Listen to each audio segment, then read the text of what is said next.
All right, it is Monday, May 6th, 7 a.m. Pacific Standard Time.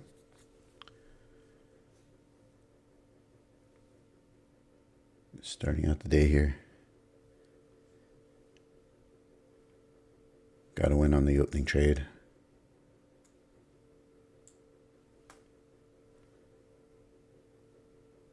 This is the 1 minute chart. Come back and talk about that in a minute. Just want to kind of see where we are on the chart here. So here's the daily. Looking for a measured move up to here. And then seeing what happens with this old range. If it kind of rejects from here or if it can get back inside.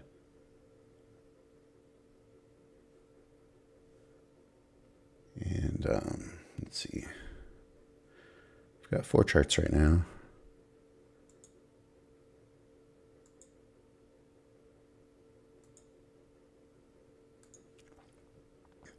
Curious if I do a measured move, say something like this.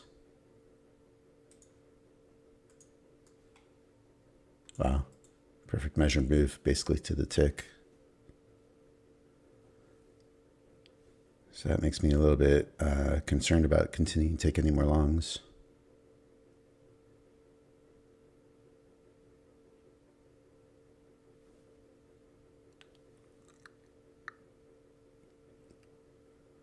All right, so obviously a gap to fill way below.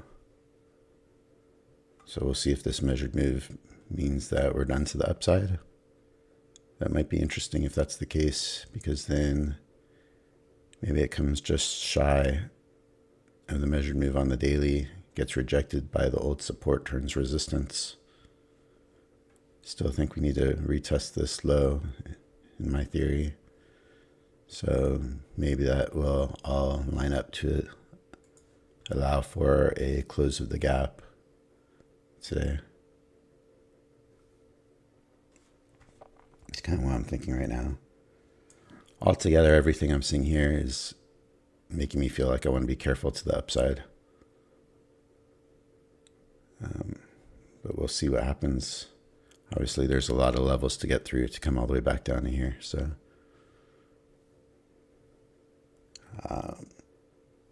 go to the 1 minute chart and just talk about the opening trade real quick. I mean, essentially, this is what it looks like on the 1 minute for the whole session. The 1 minute was interesting because there was like pretty obvious range kind of going through here. And then it was peaking out already before the open. So then by the time the open was starting to happen, I was looking at this range. And so to me, there's a range here, then there was a range here. And right before the open, we had a breakout of the range. So I didn't draw any of this, but what I was thinking was I put like my long order way up high because I wanted to make sure if it was going to get filled, it wasn't going to just be a fake out. So I wanted to make sure it was going to be a lot of momentum still going up and then get filled high. But I did my short tighter. And what I was thinking here was, because I kind of looked at this as the top of the range, I figured if it would push below this bullish bar, it would be a failed breakout of that range. And so I just wanted to be able to get in and out inside, basically, above this candle wick. I would have loved for it to be even inside, inside this, but it was too tight of an area and I didn't want to be any higher on my short. So I figured as long as it was inside of this wick, I should be good. And it was more than good. So that's how I looked at that. It worked immediately. It was like a super easy trade looking at it that way. The other thing that I had in mind too was we already had a high and a new high and now another new high. So to me, it was like, the only way it was going to keep going up is if it just like really shot up, kind of like these. So again, my order was like way, way high because I was looking for a move like this if it was going to go that direction. But it made sense to me just in terms of price action. The fact that we got this new high off of this high, the candle before the open, just made me even more confident in the short. It was kind of like Friday was the same thing. Friday was exactly the same. We had a high. We had a new high like this right before the open. It was literally the same play. I didn't take it Friday. But that was what I was thinking about Friday, and the short would have worked also. It was less dramatic on Friday. It just moved slowly. There was like an inside bar on the first bar, and then it went lower, like slowly. So this one had a lot more volatility to it. Aaron, good morning. I found you while, Aaron says, I found you while searching for the orb. Cool. Yeah, I mean, I'm not like really trying to, I'm not trying to like hype up my channel because of the orb. I'm just simply using it as part of my strategy. And, I've been if you look at my stats to the left, I've basically been an 80-ish% trader in my win rate. And so I'm just folding in the orb. Been seeing it work for some people out there, obviously, especially Alpine. And so I started trading it just like, 2.5 weeks ago, something like that, 3 weeks ago. I guess it was a little more than 3 weeks ago because I'm 15-1 now on it. So 94% as of today with today's trade. But I'm trading it. I'm not trading it on stream, but I'm doing it before my stream. And then I review it first thing when I start my stream, as well as I do a review session of my trades every day. So I copied it on, let's see, I used 37 as my leader. I traded with 2 contracts, and then 7, I traded with 1 contract, and 8, I traded with 1 contract today.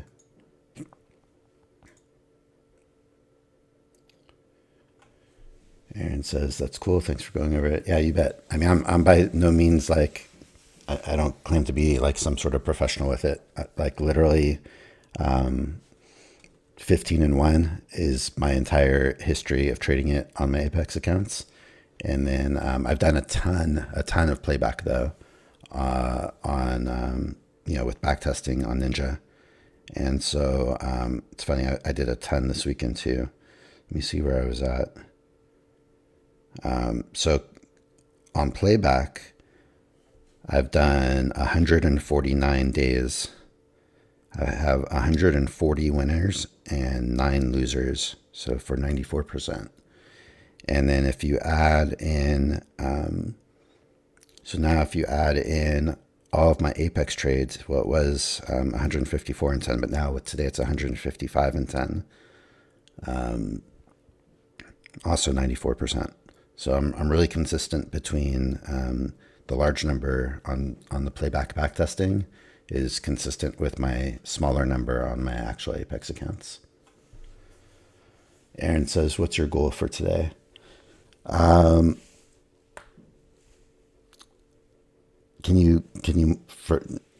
not sure how to answer that question. Can you give me a little bit more detail what your question is? I don't really have like a P&L goal, if that's what I mean. Like I don't have a profit goal. As you can see, I have quite a few active accounts. So what I do is I have my typical scalping strategy, which I'll get into in a minute. Oh yeah, P&L. Yeah, I don't have like a P&L goal, because what I do is I trade each account one at a time. So let's see here. I have 4 PAs now. This one's brand new. I haven't traded it yet, but I have 4 PAs, and then I have 4 active evaluations. And so because I trade them one at a time, I take a trade, win or lose, I move on to the next account. And so my goal is always to like try to get through all of the accounts with a single trade. And, usually I'll either finish for the day, run out of charts that I like to trade off of, or accomplish trading on each account, and whichever happens first, and then I'm done for the day. Yeah. So yeah, Aaron says, or about your accounts, right? So So that's how I do it. Because my trades, I can get anywhere between like, on the low end, probably like 80 to $100. And then on the high end, I can make anywhere from like 200 to 300, sometimes a little bit more, per scalp. So by the time I do that on each account, I'm happy. And, the new thing for me is because I trust the opening trade so much now, 15-1, that I started copy trading multiple accounts. So that's been helping me too. And that's a big reason why I wanted to fold the trade in, because I figured if I could be as consistent as Alpine or close to as consistent, then that could really help me, push these accounts along. So I know Velocity's out there streaming the trade too. He does it a little bit different, and I'm more like pure Alpine style. I'm a little bit closer to what Alpine's doing than what Velocity's been doing from what I've seen. Yeah, Aaron, thanks for joining me. Glad you're here.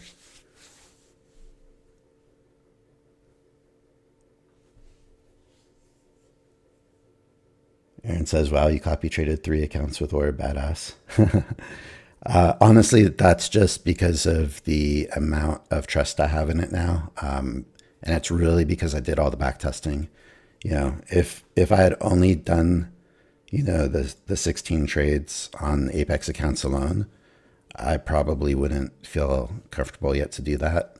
But even before this weekend, I had done, I don't know, 70 something trades on playback, on back testing, and was having similar results. And then I started trading on Apex, started having similar results.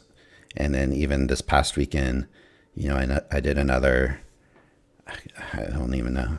I did so many days. And then the results continued to be such a high winning rate, like basically 95%, right? So, when you see that, doing the repetition every single day is pretty different. And when you see that no matter how many days are so different, the results are so much the same over and over and over, that I got just more confident to do multiple. I was actually trading 4 accounts last week or the week before, I forget. And I passed a couple of evaluations, and so before I had 2 evaluations, and now I've picked up 2 more just this past week, last week. So I think that's it. And also I'm just trying to be strategic about it. So you could see I only did it on 2 of my PAs. The 25K PA isn't full drawdown, so I'm only doing 1 contract on that. And then the 50K is a little bit under full drawdown. I had a loss last week on my scalping. So and when this is a full drawdown, I'll probably go to 3 contracts. And the 25Ks, maybe when it's a full drawdown, I'll go to 2 contracts. And then I only traded 1 of my evaluations. And so the thought process is, if I do run into a loss and lose the accounts, because I am doing it Alpine style, and I think Velocity does the same thing where he'll lose the account if it doesn't work. So because of that, I'm just making sure that I always have backup situations. So that are, I don't need to like pass a new evaluation. So I've got this evaluation that's basically 2 trades away from passing. And then I've got these 3 evaluations that are all just starting. So, and then I've got the 2 PAs that I'm playing. So I figure at worst case scenario, I could lose these 2 PAs. I could lose this evaluation, and then I'm still just 2 trades away from passing another evaluation to replace 1 PA. And then I've still got 2 more evaluations here as well, that I can, replace the other PA ultimately. So just always having a backup plan and not putting like everything I'm doing into, being in a situation where I lose the opening trade and it's like I'm devastated. So just trying to be smart about it. Aaron says, awesome. Good luck. Appreciate it, Aaron. And thanks for coming by again, and I hope you'll like and subscribe and hang out. All right, so I'm going to just switch off my screen for a second and switch accounts here. I just do this because I have my real name, my full name on my live account, so I just don't want to show that. And so I do use, so for anyone that's just joining me, I do use multiple tick charts. And what I do is I look for charts where every single second entry is working for my profit target. And I'll trade off any size tick chart. And basically it's just about using tick charts where every second entry works for a profit target, and then I trade off of those charts. So I don't care what tick chart it is, but that's what I'm looking for. And then I'll trade the chart until a chart picks up a loss, and then I'll move on to a different chart.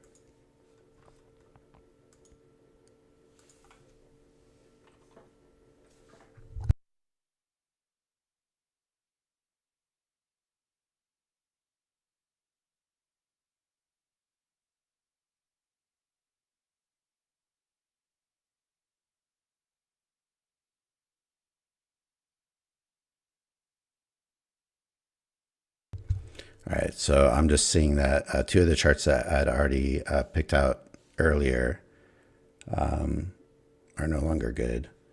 So I'm just going to reconfigure some things here. Two of my charts are still good and two of them are bad. So I'm just going to find some new ones.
All right, and so basically what I do is I just randomly look like every 100 tick size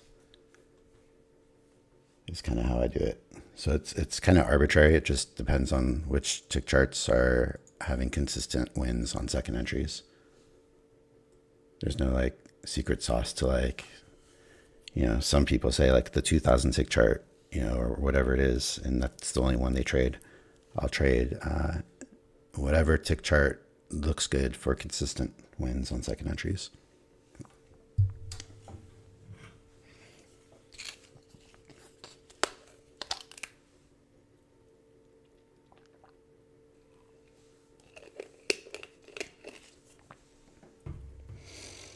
So I'm a little bit unsure about longs right now because of this measured move already being reached.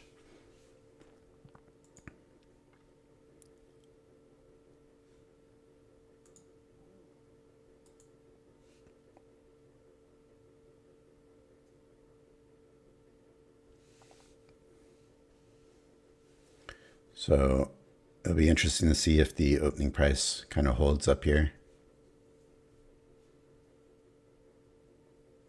The other thing I'd say, kind of expecting the measured move down to there.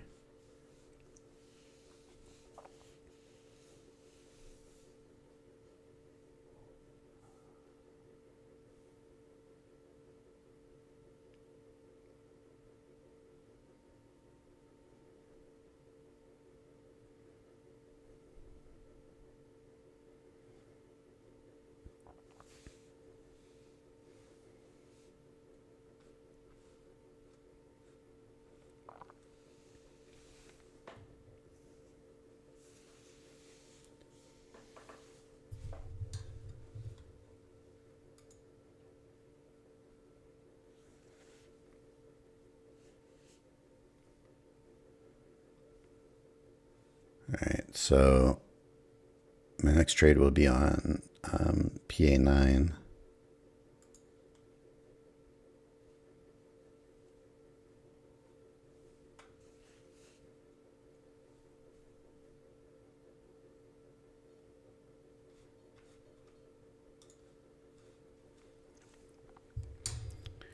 And I do use a sim leader account and copy it to my Apex account for just ease of being able to trade on YouTube, considering I have all these multiple charts.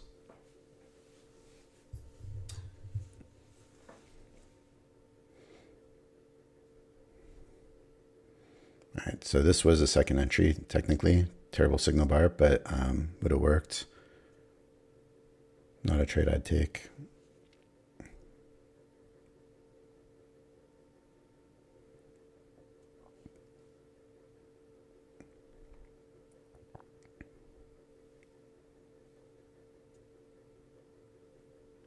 The other thing I was considering is watching on the 1 minute and potentially taking trades outside of my usual system this way. And only because I feel like I might get more opportunities if I see something I like that that I wouldn't be able to take on these big tick charts. So what I'm going to kind of do is maybe, I haven't really done much of this, but what I think I'm going to do is generally watch on the 1 minute on the YouTube chart and then switch over to my tick charts if I see a trade on one of them. But then that way, that gives me the best opportunity to, you know, if I see something I really like on the 1 minute, I could take it here, or vice versa.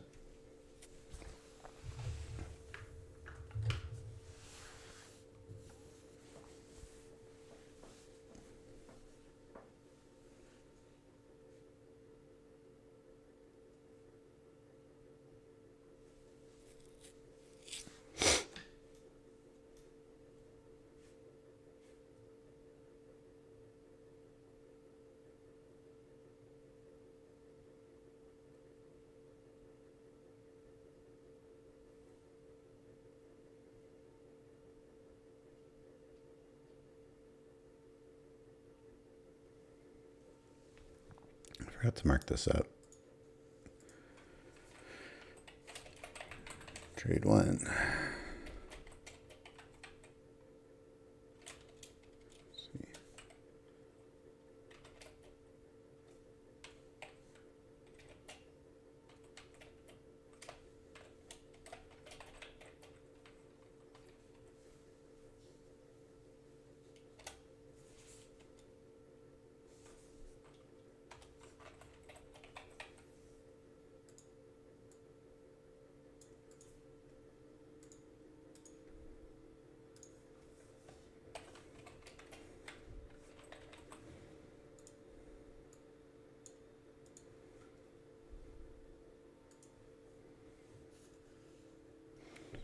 All right, so just watching the 1 minute chart and then keeping my eye on my tick charts.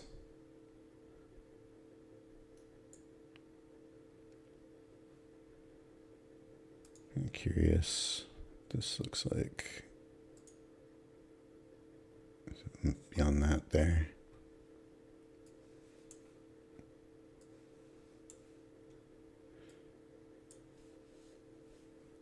So I'm not really too used to trading on the 1 minute, so that's why I kind of want to be able to watch this a little bit more than I have been. But I'll still keep my eye on these tick charts. They're all very similar.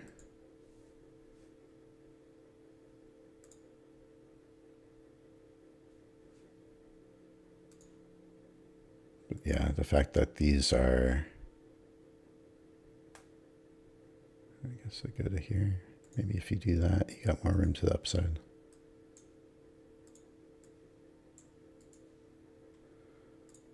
So if you go to here,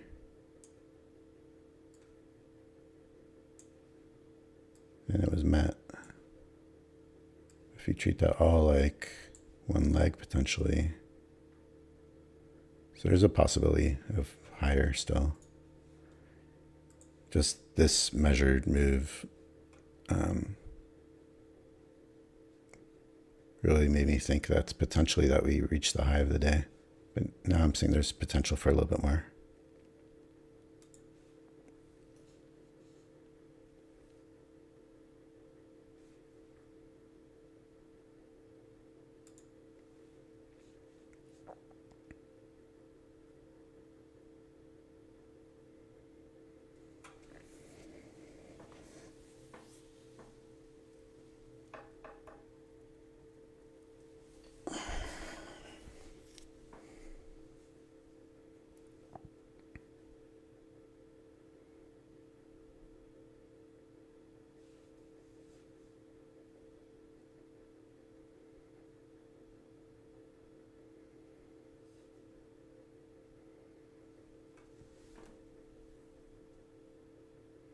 It's interesting. I just saw that Velocity didn't take the opening trade today.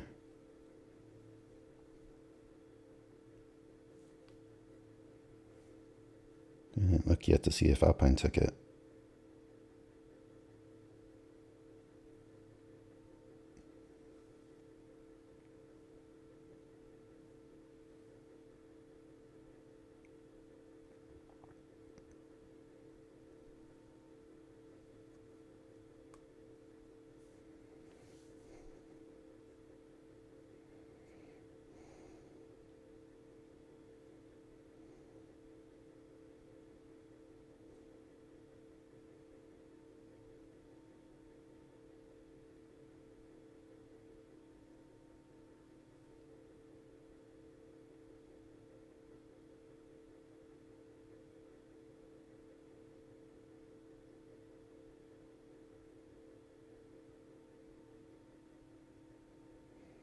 All right, so Alpine did take it.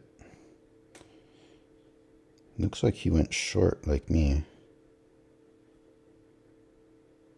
But he was short higher than me? Kind of looked a little weird.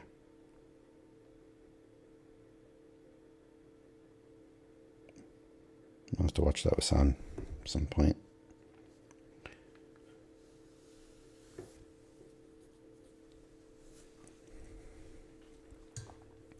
All right, so I'm not really sure what this market's doing at this point.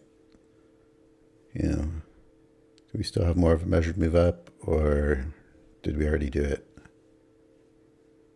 Kind of unclear to me at the moment.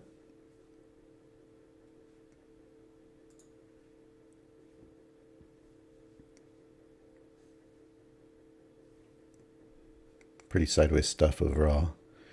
Kind of is looking a little bit head and shoulders-ish. Again, I don't really trade based on that, but I'm aware of them when they look like that. Kind of a shoulder over here, shoulder over here, the head here. It's kind of a weak looking one though.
So I'm just going to be waiting for a setup that I like, because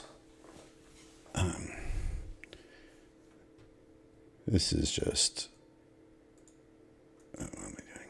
Let's see. I mean, there's kind of like a range like that going on. Could have gone short right here. I mean, technically it's a first entry, ticked above and went below, second entry engulfing. But because it's just stacked up, I'm not clear if I'm looking for longs or shorts right now. So just staying out of this. This could be like a chop zone.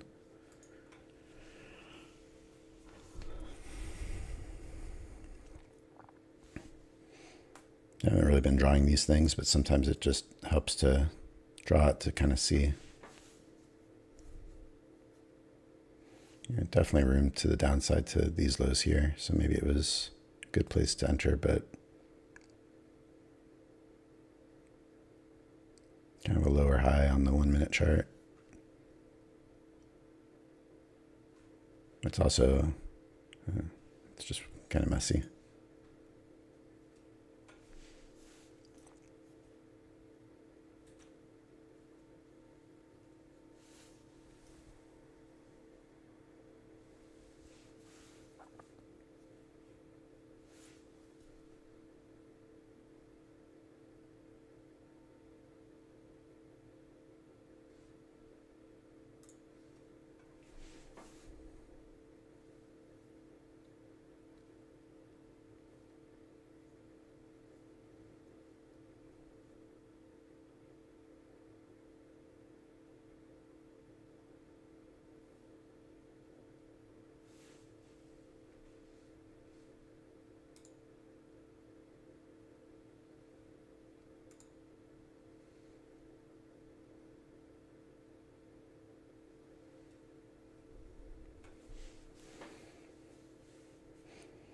Just can't trade this stuff. It's just so sideways.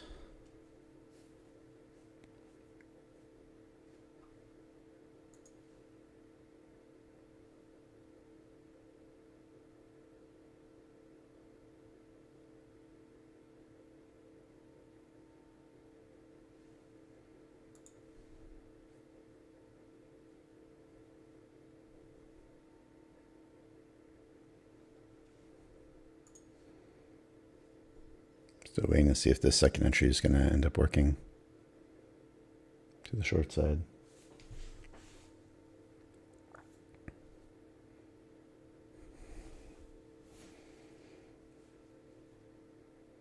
I mean, the only thing I could think is like maybe you can measure like this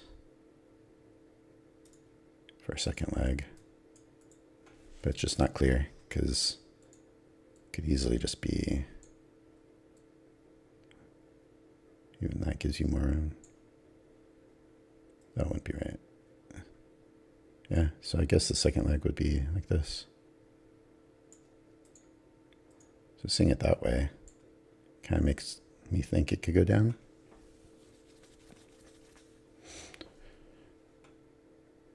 But again, all I can see is this. There's room to the downside, but it could poke up here and try to break out. I don't know. I don't have a read on this. I forgot to take the OCO off.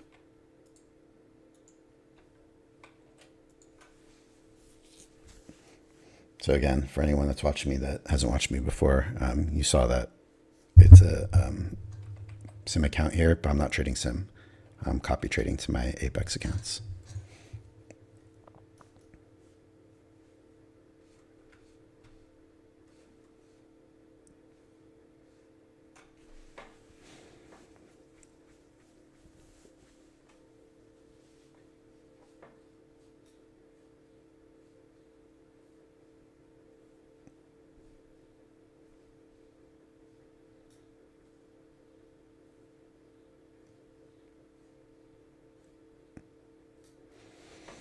All right, so still on this chart, has not reached my target on the short.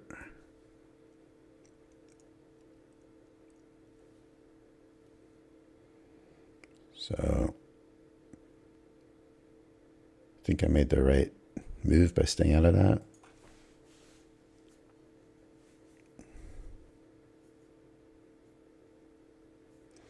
So I'm only going to be able to trade for about another hour today because I'm going to have to take my daughter to school.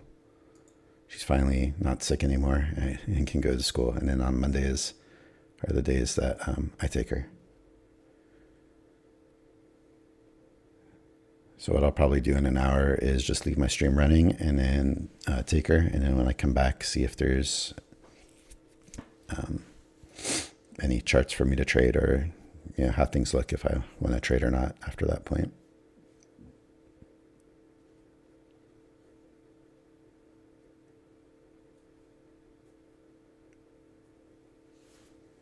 The thing I keep reminding myself that is pretty cool is this account was under a $200 drawdown left at one point.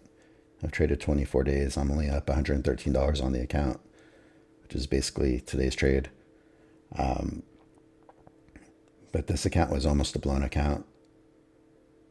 And now I'm a couple hundred away from a full drawdown after being a couple hundred away from getting liquidated.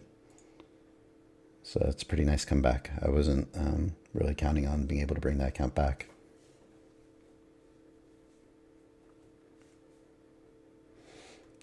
All right, so technically this second entry short lost right here because it's ticked above this bar.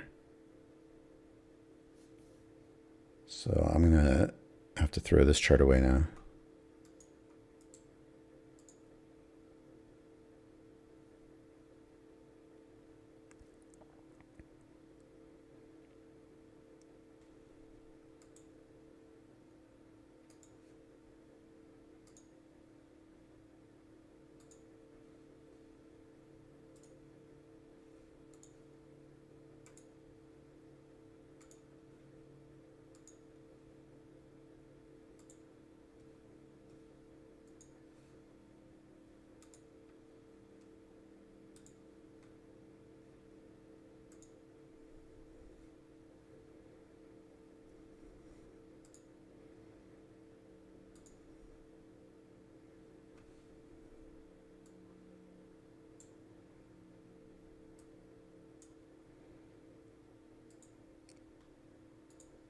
See if there's another chart I can add.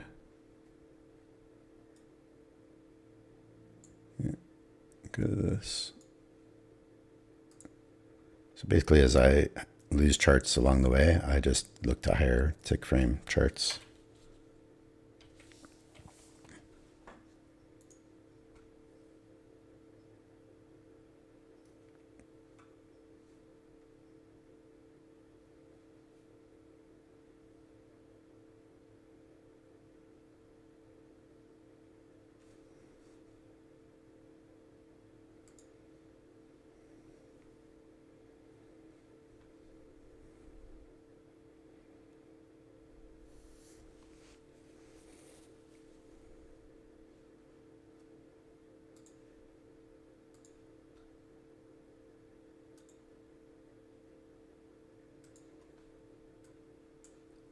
Seems like that's maybe a legitimate target up there.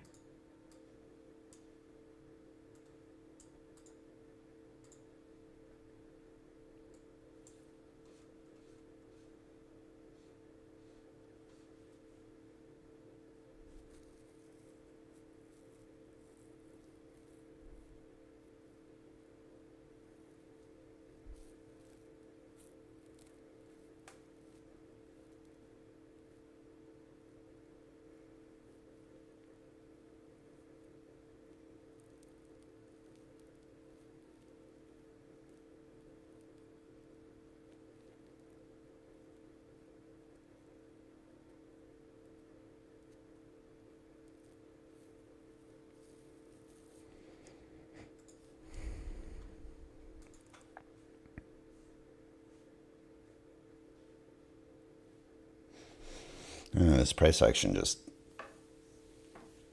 isn't where it's at.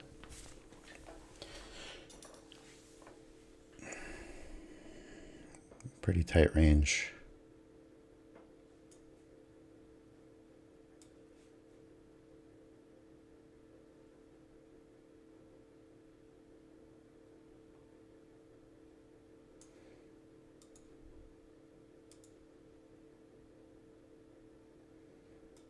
breaking out.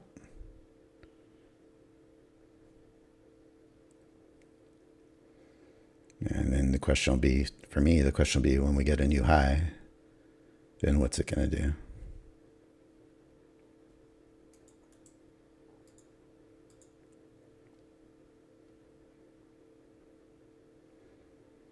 I'm definitely not looking for shorts up here. And I'm also not really looking for longs. So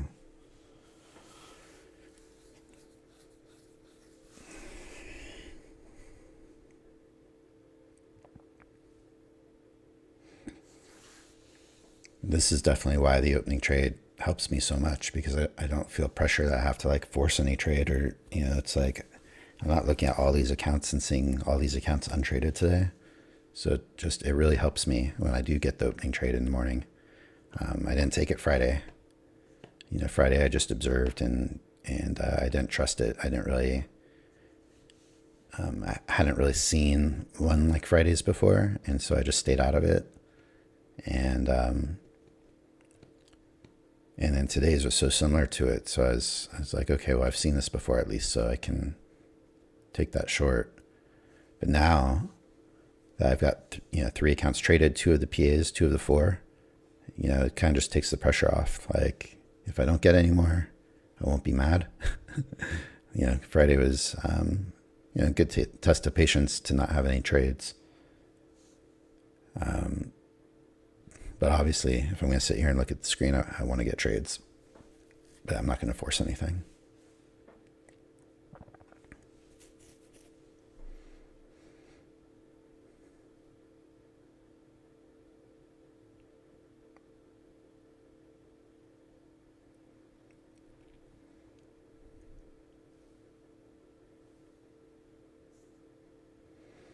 There's a comment, something about saying that,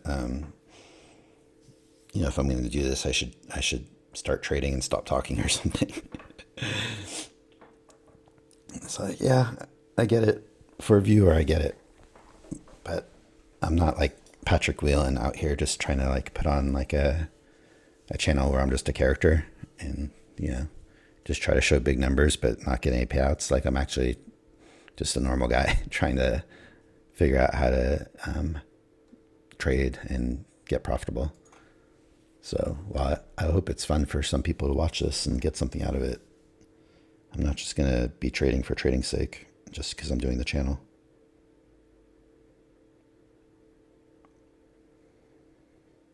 But I appreciated the comment, because at least that means that somebody's out there watching. You know, they're looking for something, and maybe what they're looking for is not quite what I'm doing, but at least I'm doing something enough to have gotten them to check out the channel. So that's cool.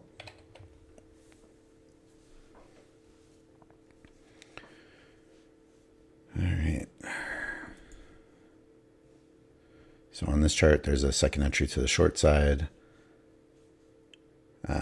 You know, I'm skipping things here because I'm just, you know, I'm not trusting shorts where we're at on the chart. And I'm not really trusting longs either at the moment. I feel like we need to get out of this sideways stuff for me to find a trade I'm going to like. So that worked here.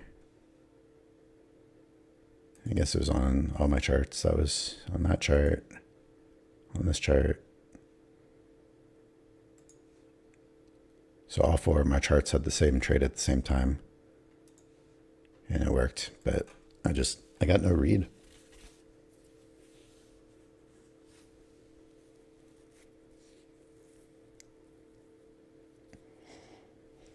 Basically, there was a point in my strategy where I was taking every single entry.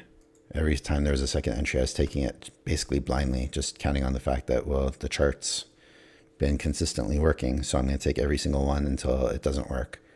I was getting a lot of trades that way, but I was also getting a lot more losers.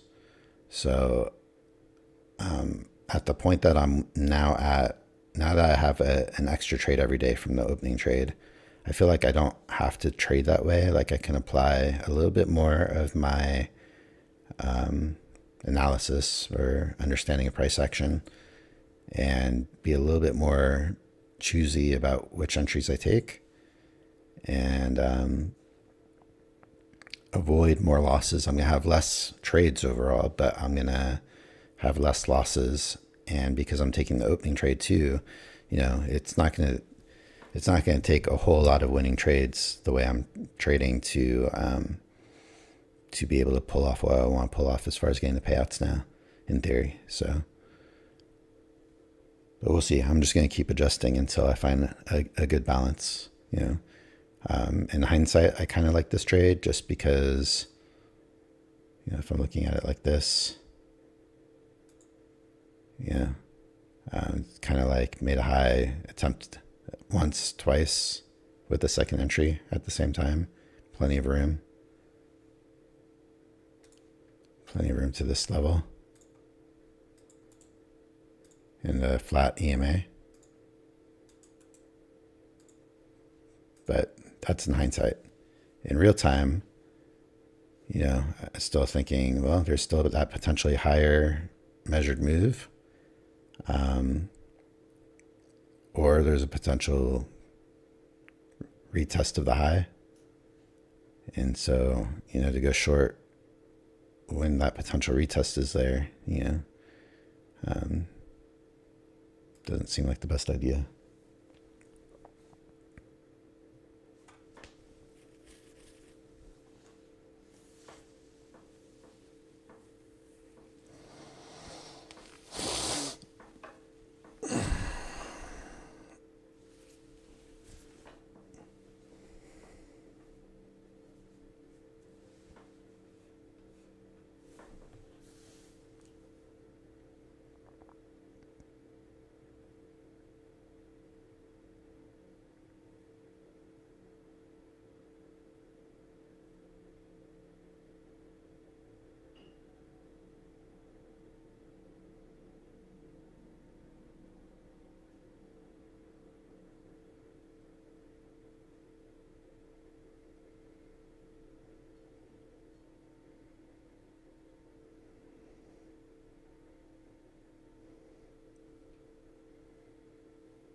Back to the 1 minute here.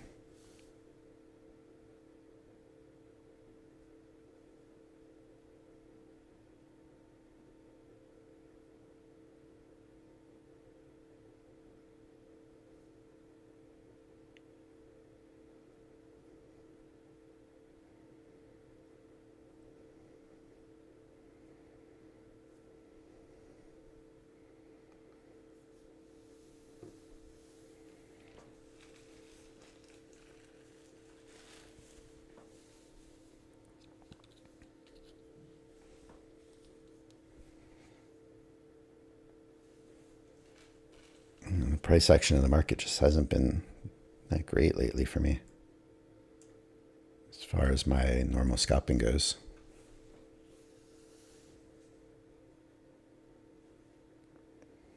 Kind of like, last week wasn't great for me.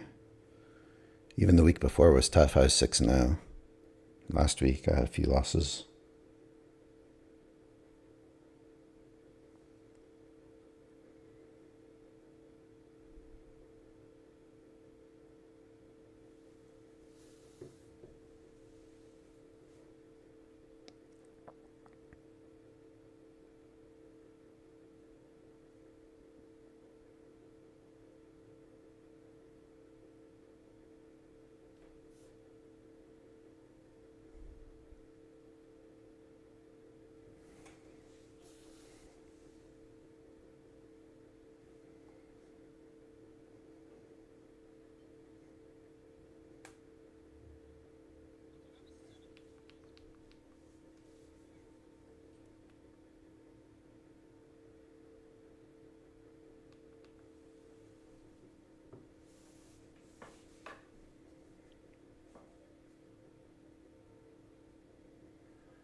Just very sideways. I mean, really just been in this range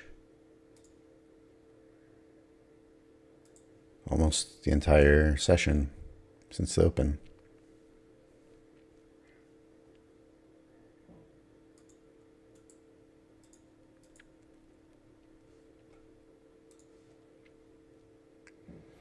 You know, the one thing I know is when I don't have like a read of what the market's doing, or if it's just going sideways, like,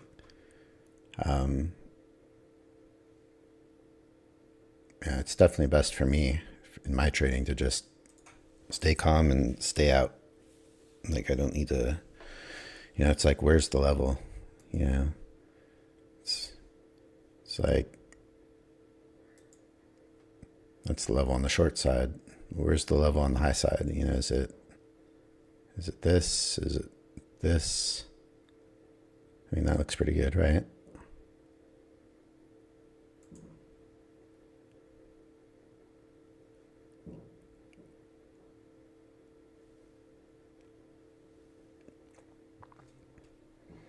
I'll just leave these lines here on the 1 minute just to make it feel a little bit more organized.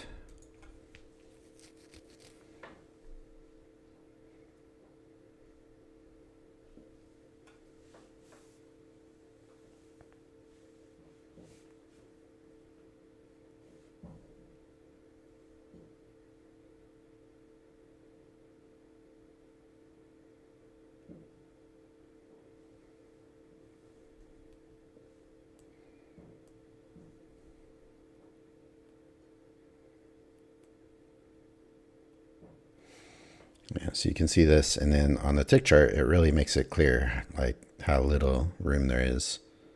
Yeah.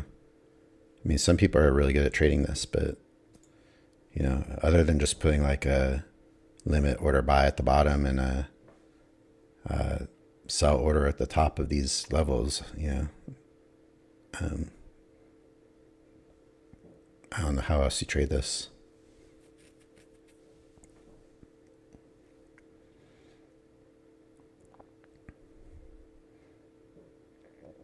And then eventually one side or the other is going to give out. So if you do that enough times, you'll get burned.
So I was just listening to Velocity in my ear the rest of his stream today.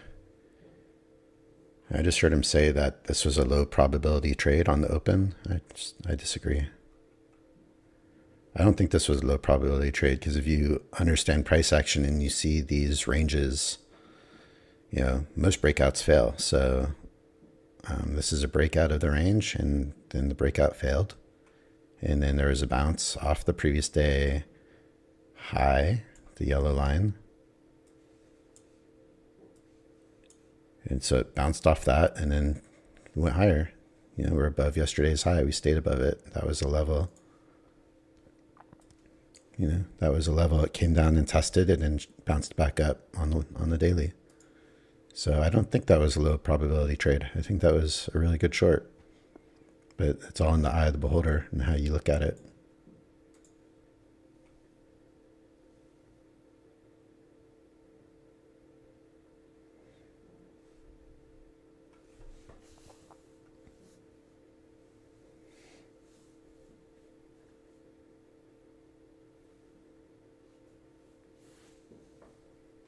I think the thing is too, like, I mean, Alpine to me has really mastered this opening trade.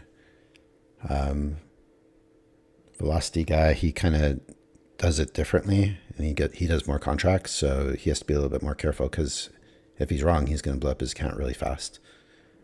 But I think, I don't think either one of them kind of really play by any actual price action rules in their regular trading. So, I don't think that they even are aware of these kinds of things where if you retest a high and make a new high, that could play out the upside and give more relevance to the short side, and vice versa, and things like that. So I think that helps me keeping those things in mind on those trades, on all trades.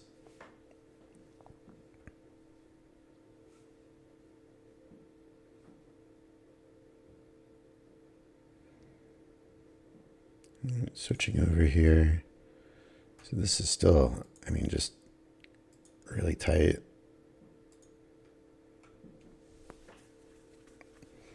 So this could be, this is new high, could be a first entry long, second entry long, potentially. But if it happens up here, I'm not interested, because you're going right into what I perceive as the high of a range right here. So I'm not going to take that if it happens that way.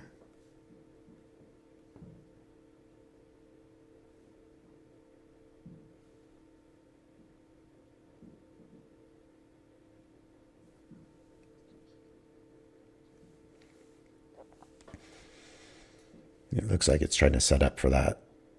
I can't go long directly into this resistance level, even though the chart's running good still.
So now it's dropping through. So there's people here that just have limit orders for a buy, just counting on this line to hold. But I'm having a feeling that it might give. I don't know. So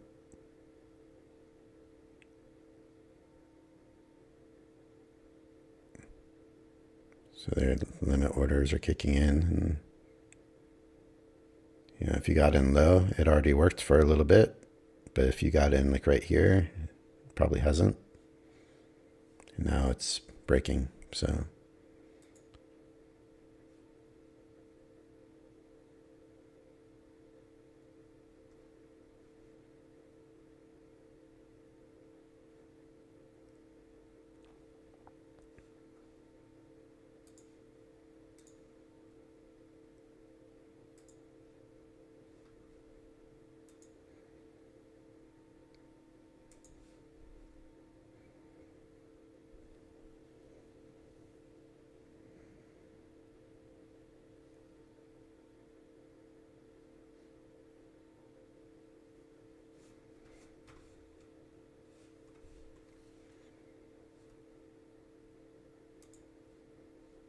yeah.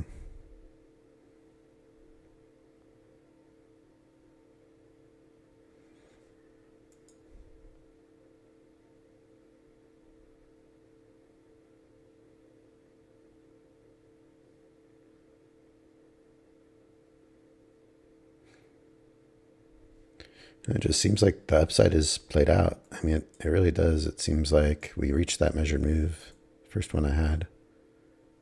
Or was it? Is it this? Something like that.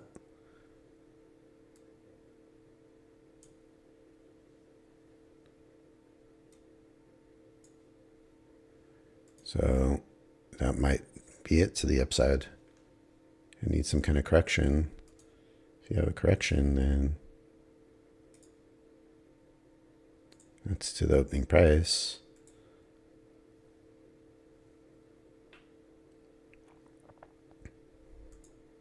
There's another level here. I don't know. The sideways stuff.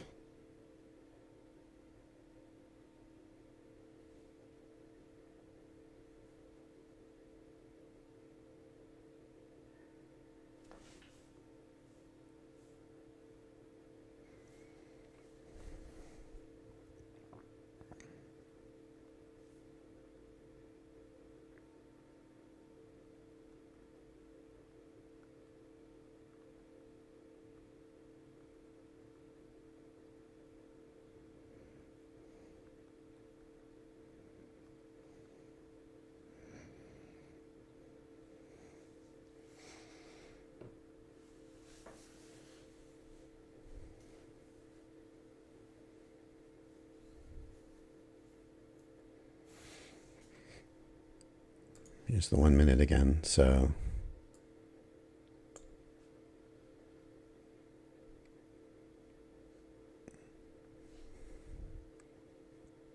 anyone that tried to put their limit buy probably got burned.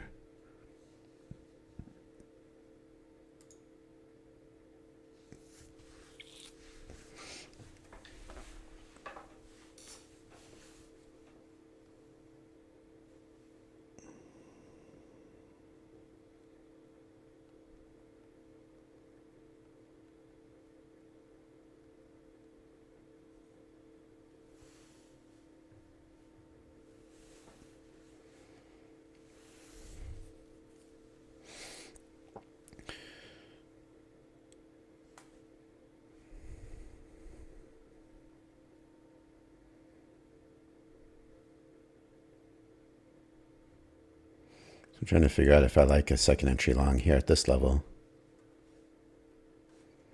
Just shy of the measured move though.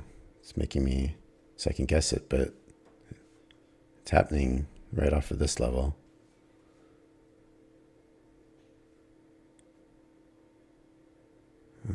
Hesitant.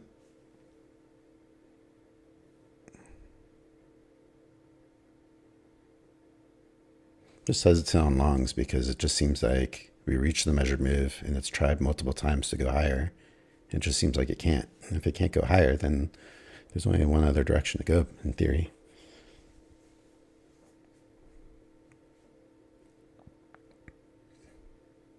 And there's room on this chart, but there's not really room on these other charts.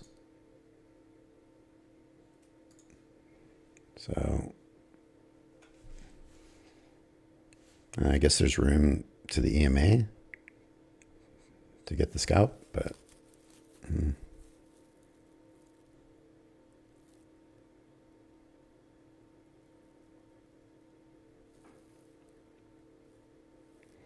it's really looking at the other charts that makes me not like it because we're underneath.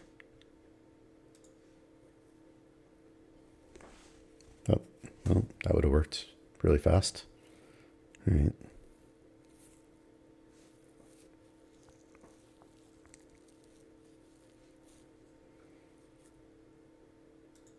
Maybe I'm just overthinking things.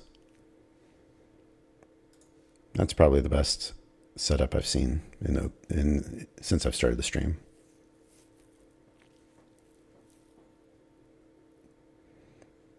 Yeah, it was a small bar. Probably should have taken that one.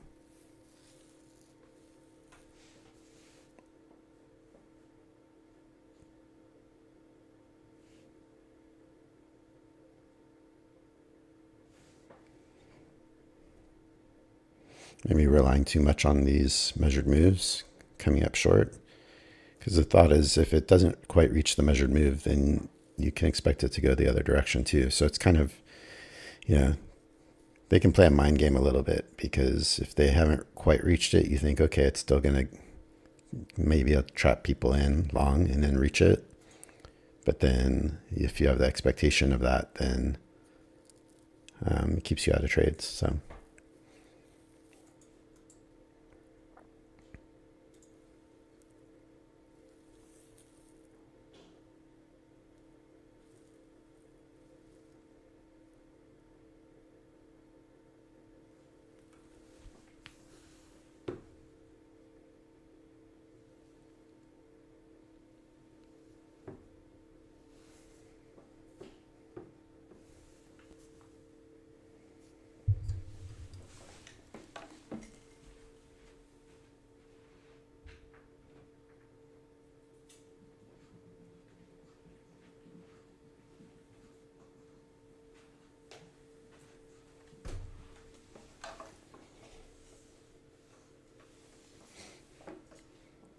I'm trying to figure out in hindsight whether I would have taken that trade. I think just, on days where you're just not loving the price action, it's like, what do you do? Just sideways stuff. And I guess I see a setup like that, I'm supposed to take it, but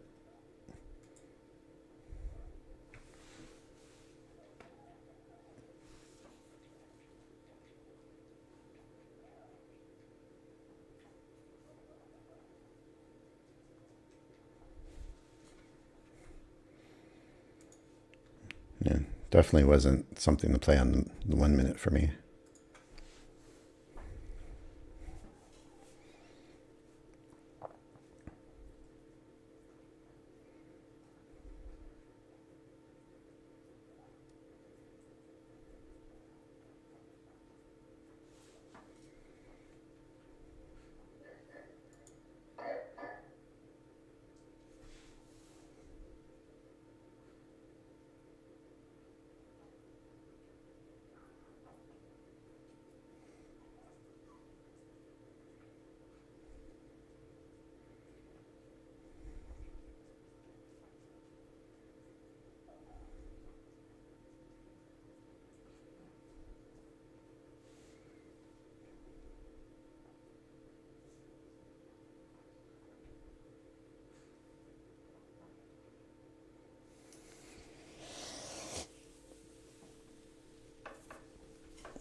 I just really am not a fan of the price action.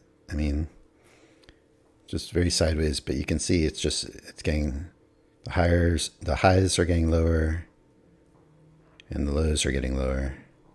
And so I'm not excited about taking any longs.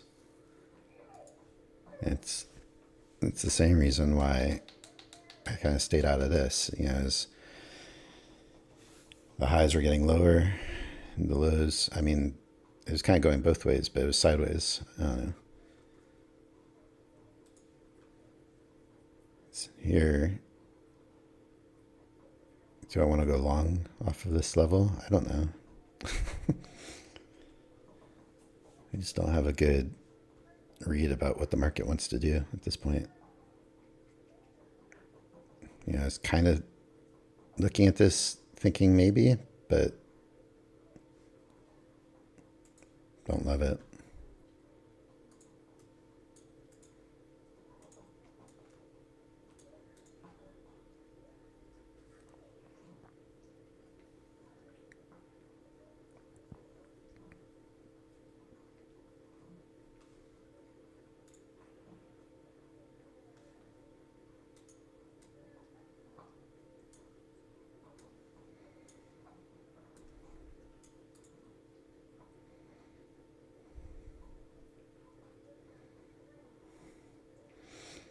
There's a lot of support here. And you have the opening price that also plays a layer of support.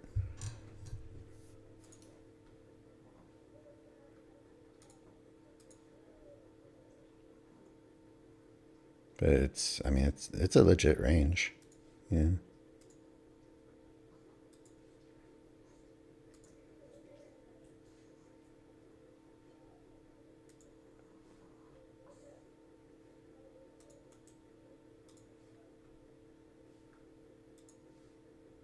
This thing is working out.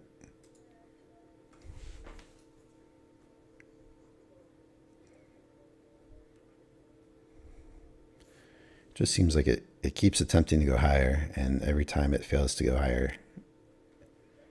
How many times can it fail to go higher before it starts just going lower?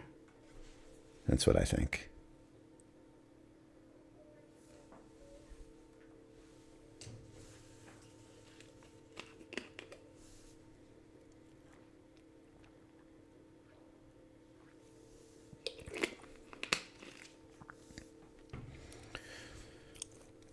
The nice thing that I noticed on the 1 minute chart is that the ATR is like 28. So it's like way, way lower, obviously, than what I'm used to on my tick charts. Like this tick chart, the ATR is 50, 54, 56, 54. So if I do start trading on the 1 minute chart, that could work in my advantage at least.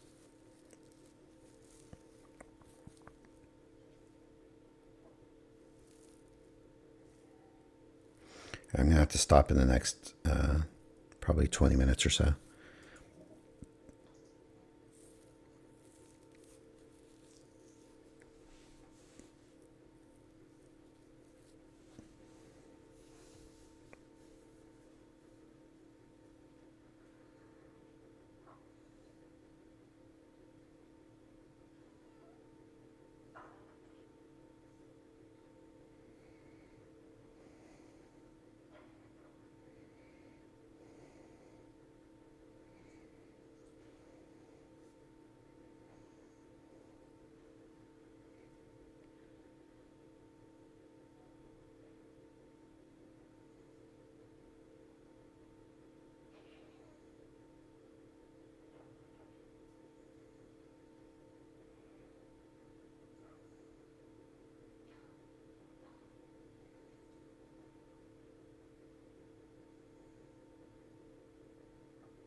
I've got no clue what's going on right now because I was not expecting this bar.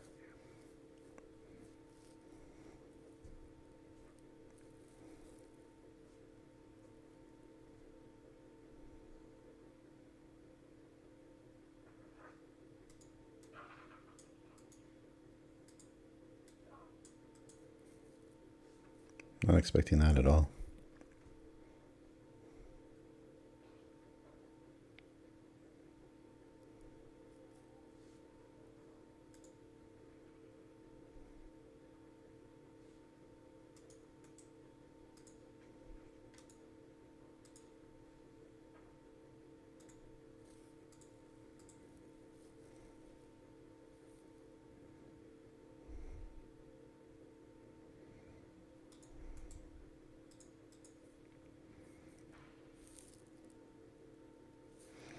And this is why I don't trade when I'm not sure what's going on.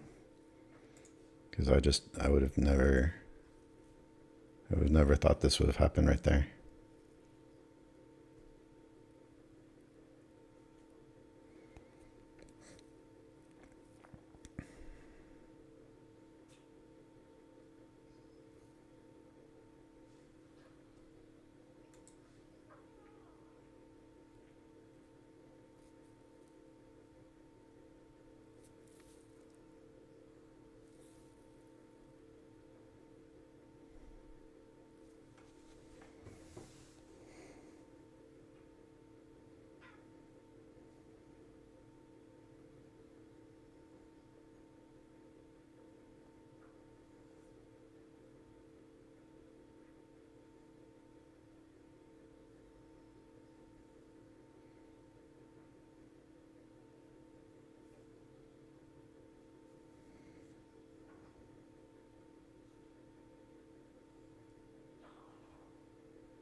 It's the 1 minute again.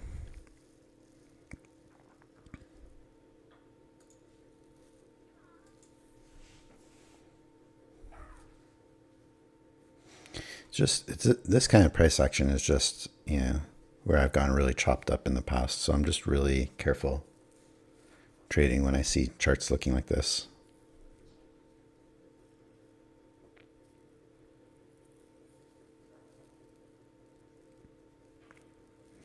Which is interesting because all of my charts are good. I've only lost one chart today, and I've still got 4 that are all consistently working. But I'm not comfortable trading in this. It's a pretty tight range.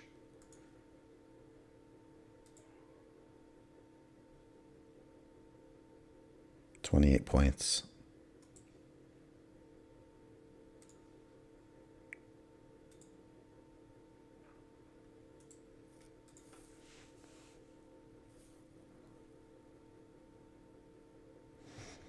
This is setting up a second entry short, but it's like right in the middle again. It's just like potential chop zone.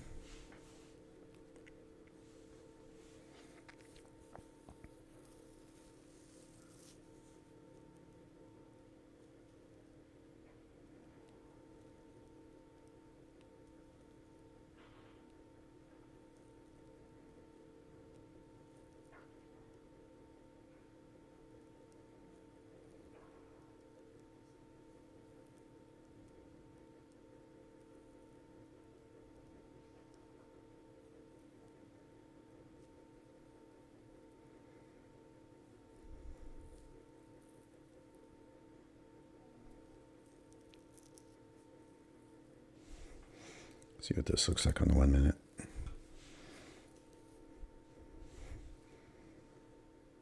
Yeah, definitely not taking a short right there. That much I know.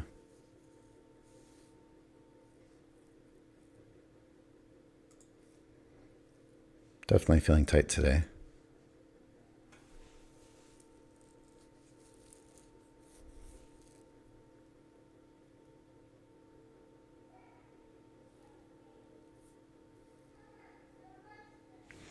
This is probably still the best trade I've seen all day, this long off this bar.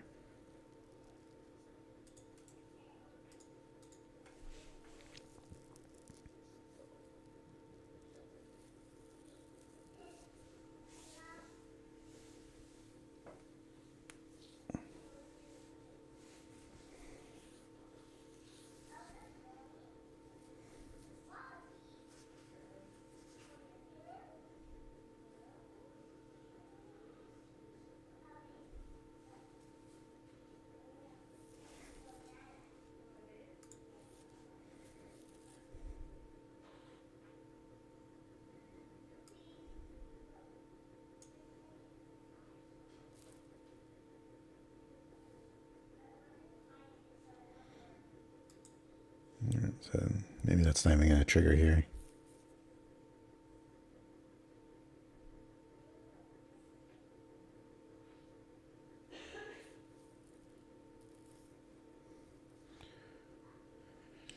And running out of time. I got to stop in the next 10 minutes or so. Take my daughter to school. So in this chop fest, it just seems very unlikely I'm going to get another trade before I leave. So I'll definitely leave my stream up and see if there's anything to do when I come back. If I do that, I'll probably just be trading evaluations at that point.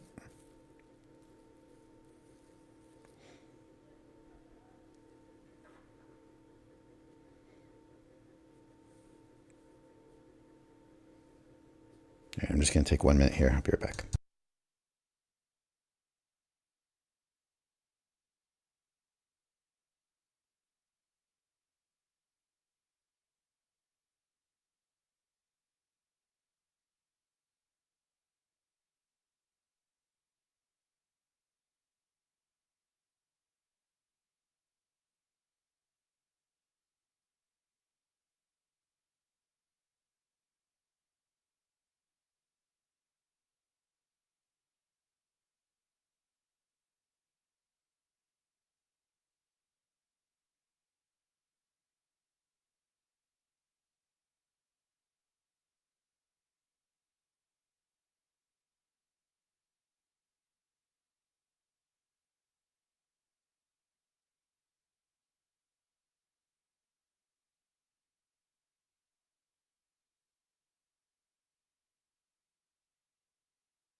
All right.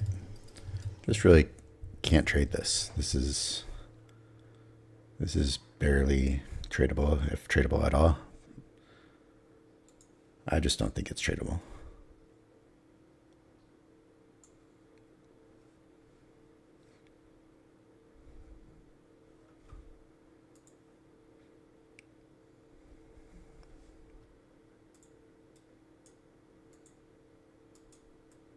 I just don't like it. It's just too tight. I'm tight and the market's tight. So I'm going to go ahead and head over to my daughter, and I'll be taking her to school.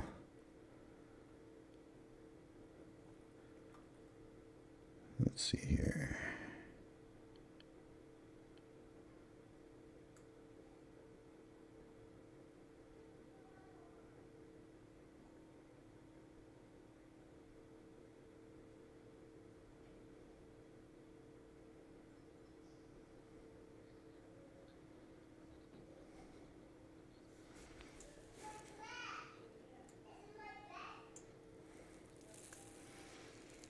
So I think I should be back around this time, 9:20 Pacific Standard Time. So and I'll come back and see if there's something different happening with the market, hopefully, that maybe I can trade by that point. So come back and join me around then. Or if you just want to see what the market's doing, I'll leave this chart up. And I'll be back then. Hopefully there will be something worthwhile happening in the market to trade when I'm back. All right. Thanks for watching, everyone.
All right, I'm back.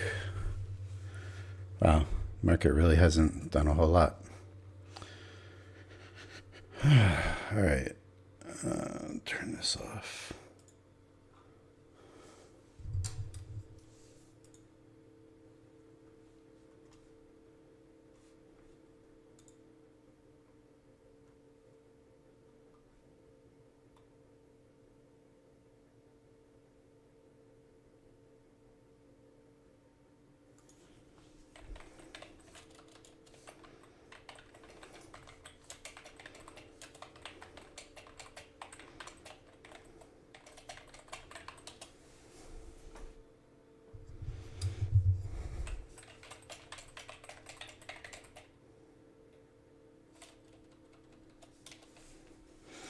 All right, so let's see what I want to do here. You can definitely see that this was like a range inside of a range. Now it's selling off. So this is kind of what I was guessing might happen earlier is happening now, where just trying to go higher, and then but it did want to get one more retest of the high before the sell-off. So now it's finally doing that. And yeah, I wouldn't be surprised if it goes and makes a move to close the gap on the daily chart, getting the resistance I was kind of thinking right there at the old support. And so if it does come up shy of the measured move, then I think we can expect a retest of the lows eventually.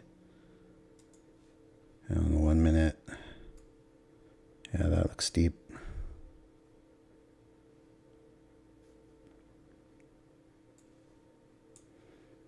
It looks like 2 of my charts went bad while I was away.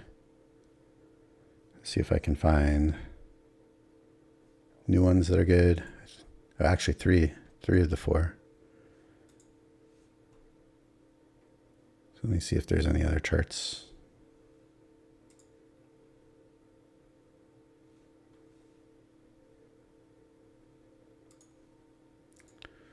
Go with this one.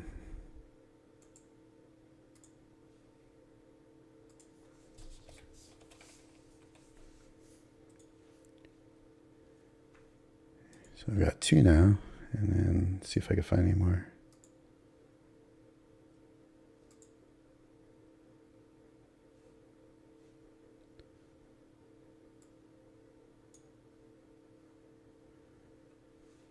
Okay.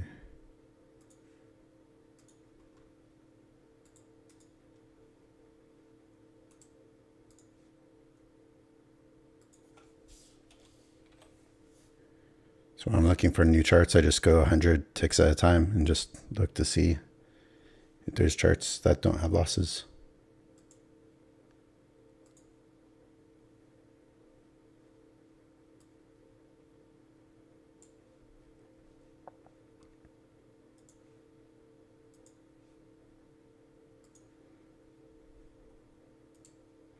All right, so I've got 4 charts to trade off of. I don't like to trade on my PAs this late, so I will only do evaluations. So I'll trade evaluation 39. Something comes up.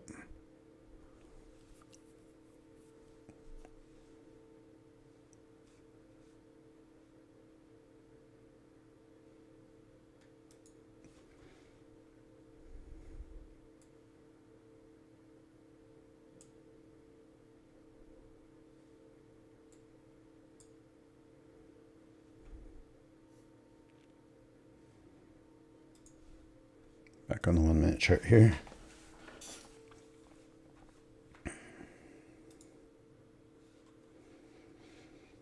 All right, so I'll just see,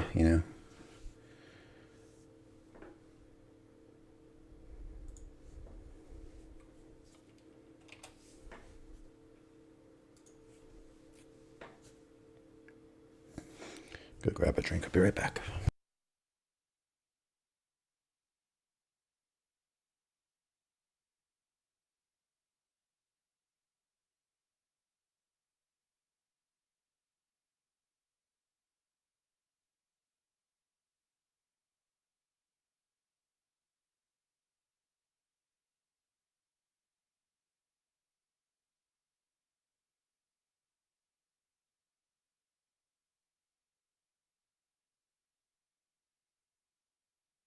All right, so I'll probably trade a little bit longer since I missed about the last almost hour. But I still got 4 good charts, and yeah, definitely want to get a couple more trades in if I can.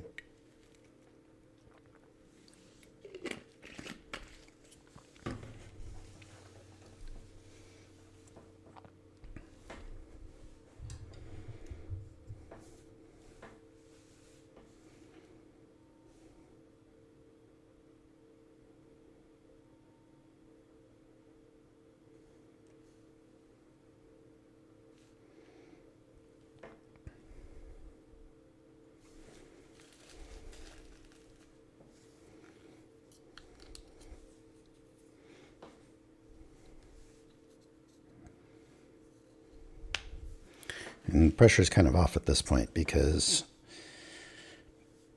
just trading the evaluations, I mean, you know, whether I trade 38 or 39, there's just no pressure on those accounts, even 37, but that one's already got a trade, so I'm not going to trade that one today. And then 29, I'm going to hold off. It doesn't renew for a while, so my game plan is just build up these evaluations, 37, 38, 39 first, try to build them up a bit. And then when it gets closer to renewing the 29 account, then I'll probably just take this on the opening trade.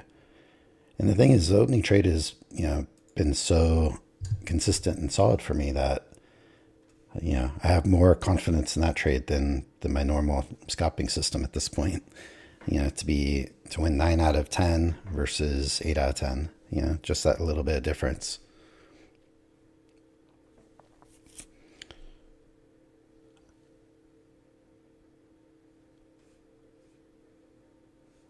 So yeah, you know, most days I would like to, you know, take these 2 accounts on the opening trade, 7 and 8, the PAs, and then trade my regular scalping with 9 and 10, and hope that they build up relatively close together. But my main priority will be hopefully to pass or qualify for a payout 7 and 8 with the opening trade, and then follow up with 9 and 10. And then just trading probably my regular scalping on 9 and 10 for now. And then, like I said, build these evaluations up and then eventually pass evaluation 29 with the opening trade only. And then I'll have a 5th PA if everything plays out well.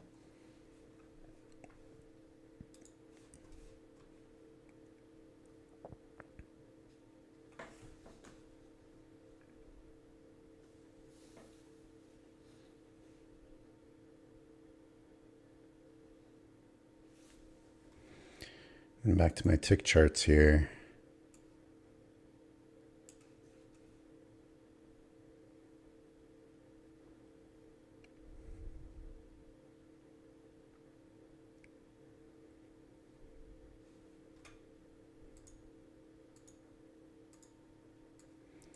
Let's see what happens here. I mean, got back above the resistance or the support. So I just want to see if this kind of is going to end up failing out here at the bottom, or if this is going to be able to work back in again. The other thing is just pretty aware that that's a pretty solid leg down. I'd expect to need to retest the low. So what I'll be looking for here is if it fails and creates a short trade. The only problem is that it's also going right into the opening price, which has been support. So gotta see how that plays out.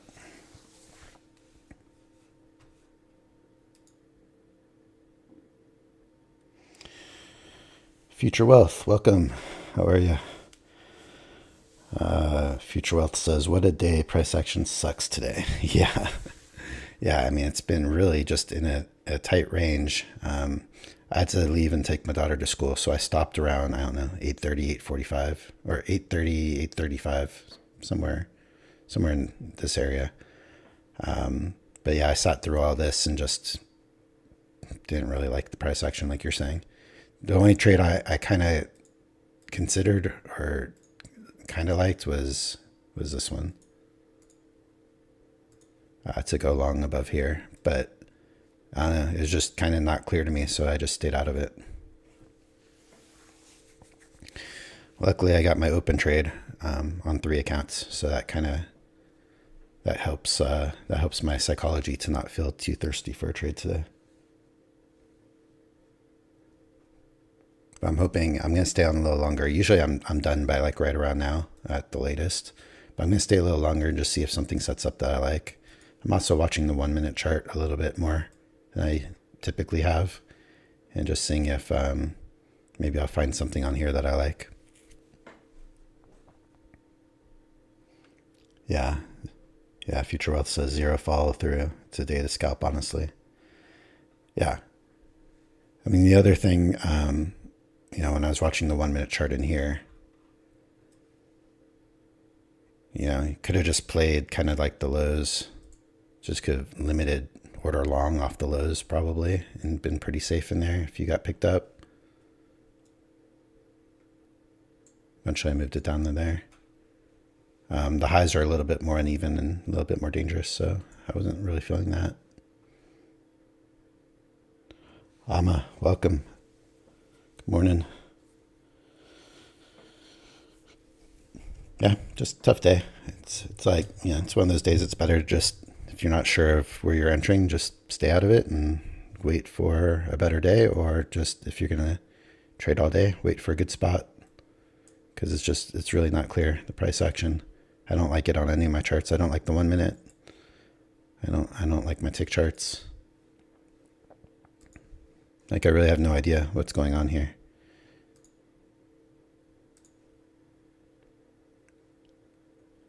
Future Wealth says he's down $60 and calling it. Yeah, I don't blame you. Down $60 is basically break even. Call that a win. It's a win on a day like today, because there's a lot of people getting chopped up in all this. For sure, especially on the 1 minute. People are getting chopped up all kinds of ways in there. So if you can get out today without it being more than $60 down, I'd call that a win, personally. Future Wealth says for sure. So yeah, I'm gonna stick around. I'm done trading my PAs for today. I was hoping to get another trade or two with the scalp before I had to take my daughter to school earlier. But that's fine. I'm not in a rush. These are the ones I'm going to be focused on first. These are the ones I'm going to be trading together on the opening trade. And my thought is hopefully I could string along enough opening trade wins in a row to maybe get these to pay out. And then I'll be scalping on these in the meantime. And then if these do get to pay out, then I'll switch and start doing the opening trade on these. And at the same time, I'll be doing the opening trade on at least one evaluation along the way. And once I build up 37, 38, and 39, hopefully, over time, when it gets a little closer to this evaluation renewing, I'll try to make sure I have 2 days, more than 2 days on the opening trade, that in case there's a day where I don't like the trade, I can still skip it. But maybe when there's 5 or 6 trading days left before the renewal, I'll start trading this one on the open and try to pass that one with the opening trade. Future Wealth says you're West Coast, correct? Yeah, I'm West Coast. I'm California. Where are you at?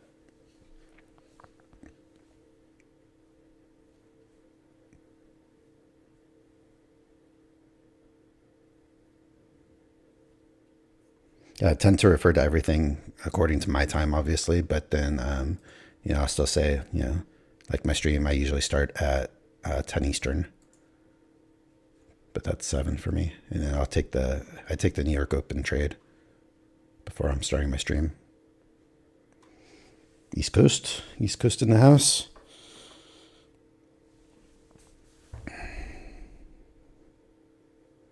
I'll tell you, it's like, on one hand, I wish I was East Coast, because it feels luxurious to me to be able to start trading at 9:30 in the morning, and that's the New York Open. Like if I was able to trade at 9:30, that'd be awesome.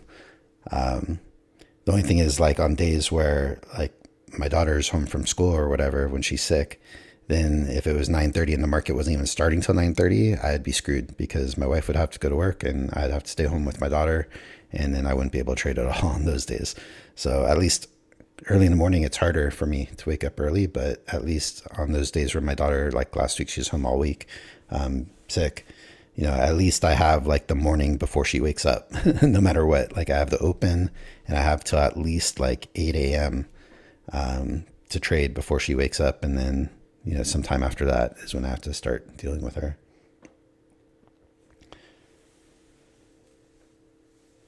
Oh, you're in New York. Nice. Future Wealth said, how does the time work for you? And then he said, yeah, that's what I wanted to ask. Yeah.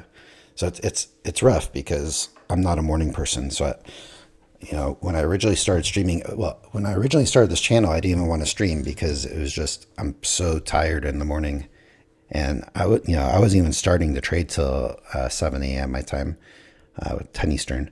So I'd come in here and I would just do my thing. And originally I was just recording my trading sessions and I would do a review and then show my trades during the review. I'd show the live recording of it.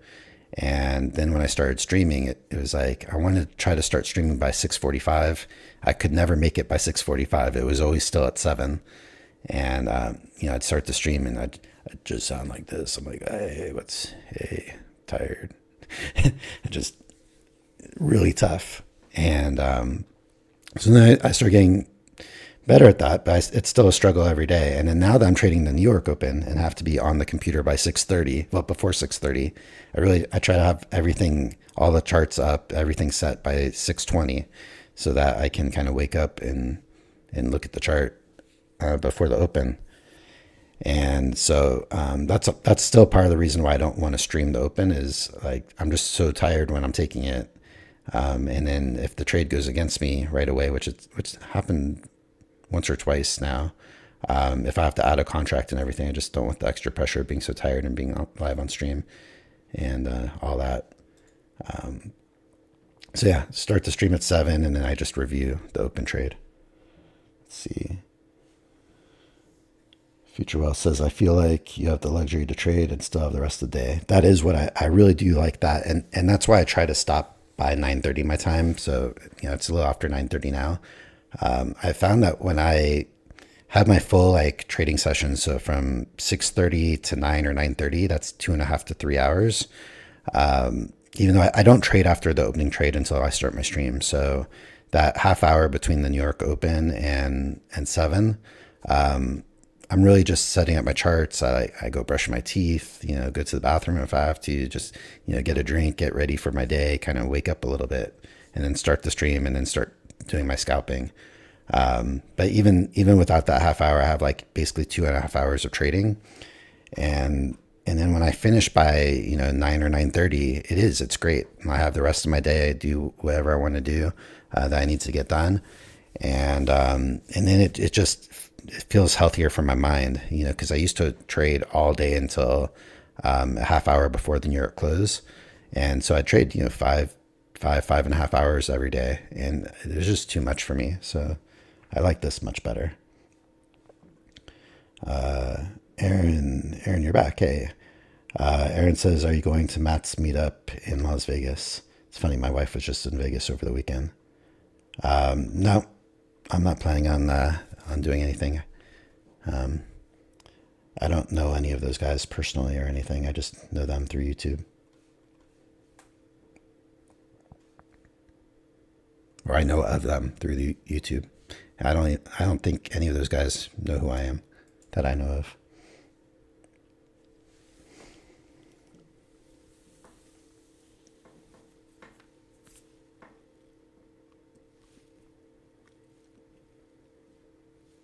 Yeah, my stream is pretty young too. I think I started streaming in February, if I remember. So I've only been streaming for a few months. And then I've only been doing the opening trade I've only been doing the opening trade now for 3 weeks.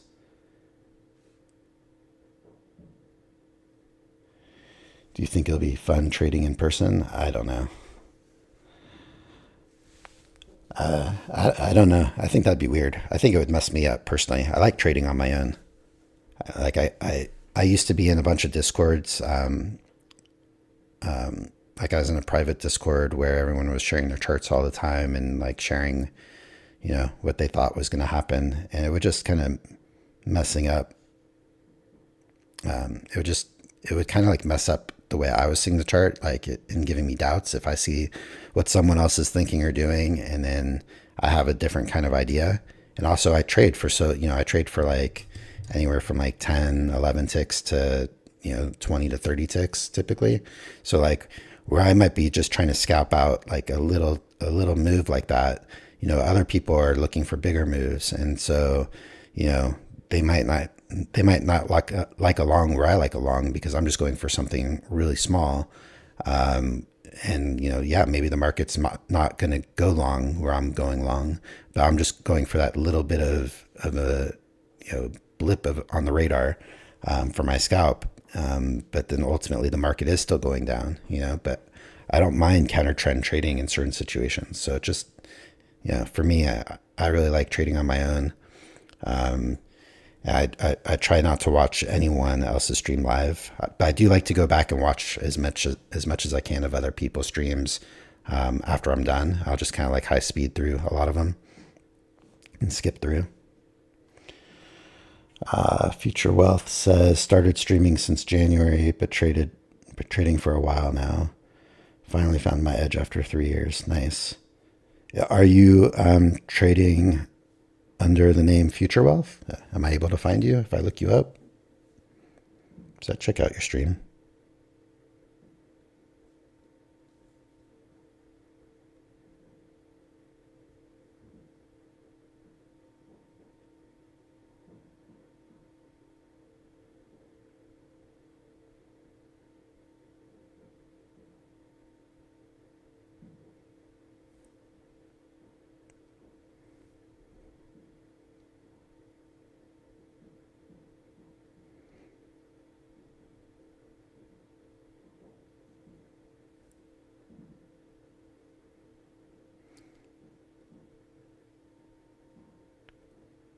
Aaron says, oh yeah, I trade on my own. And when I'm done, I check out YouTube. Oh, that's Aaron. Oh, okay. I got confused. There's two different people talking to me at the same time. I was combining your comments together. Wait, so let me go back. So Aaron, you were the one asking me about trading at the meetup.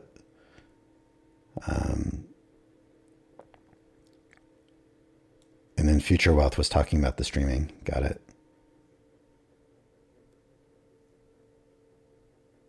Future Wealth says, yeah, you should be able to. Okay, let me look up. Let me get onto YouTube here. Future Wealth.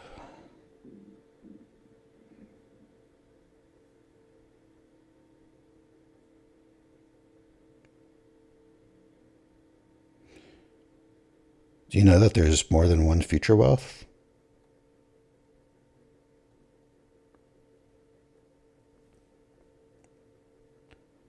Say, but I rarely do any commentary. That's cool. Still, like, check out your trades. Which one are you? How do I know which one's you? What does your logo look like? Is it a circle with like a little blue?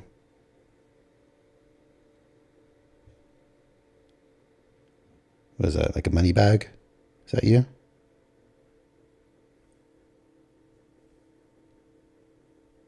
Or I doubt this one's you.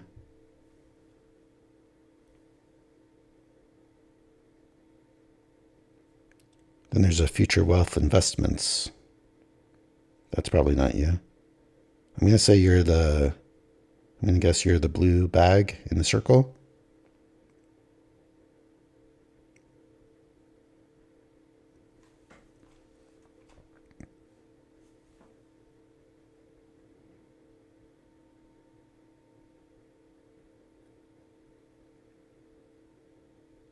No, maybe that's not you. I don't know. I don't see any lives on this, so that can't be you.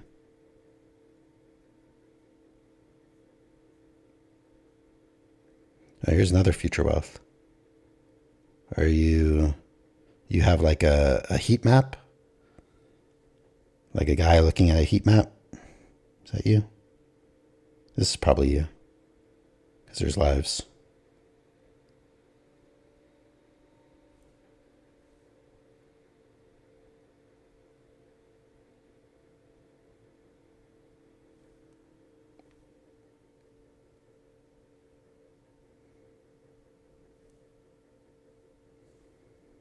I'm guessing this is you. Futures Wealth, it's like black writing with white background.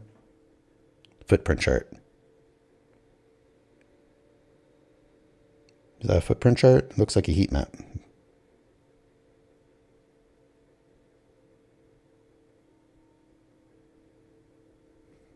you have 14 subscribers?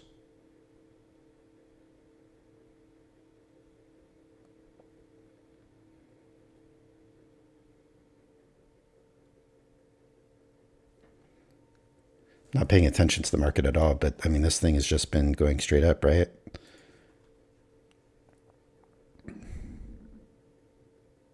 I don't see where I would have entered anything. I mean, this is crazy. Like, strong leg down, strong leg up.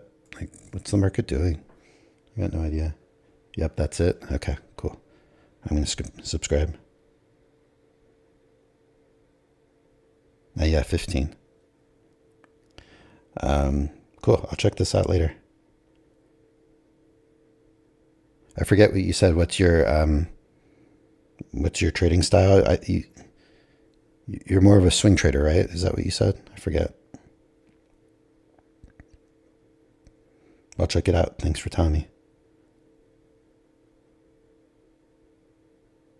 So, I like to see what a lot of people are doing out there.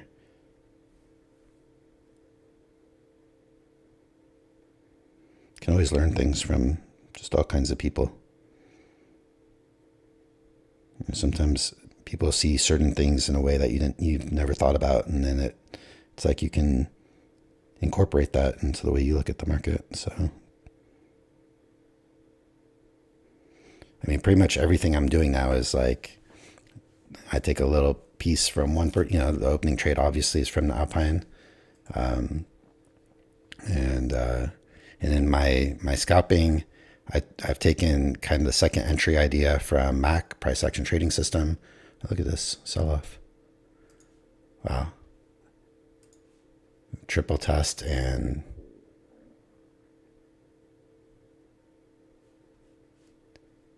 triple test is nice.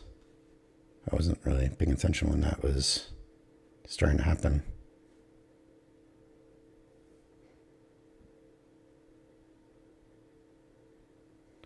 All right, so Future Wealth says, yeah, I stream to doc my trade and journal. Yeah, me too. That's exactly. Appreciate it. Yeah, intraday swings, right? Look at this crap. Wow. So for me, the one thing, I wasn't actually looking when this was forming, but the one thing I would have found really interesting is just 3 times trying to make new highs and getting rejected every time, like right at the same place, basically. I might have jumped in this if I was watching that in real time. It's less obvious on the 1 minute. Yeah, the 1 minute though is now starting to look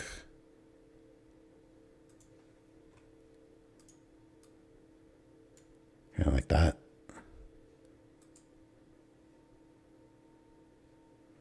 So, I mean, definitely just range action.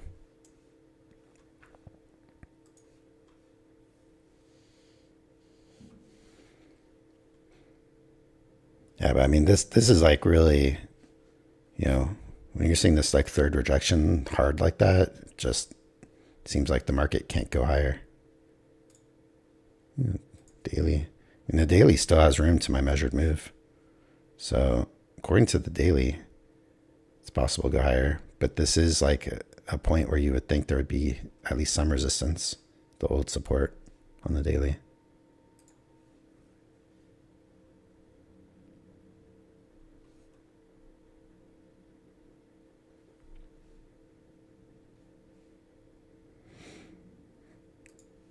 It's funny, I kind of don't know what to look at right now because I've still got 4 charts I could trade off of but I don't really, I don't really trust the second entries in this. Like I don't want to be taking a long up here.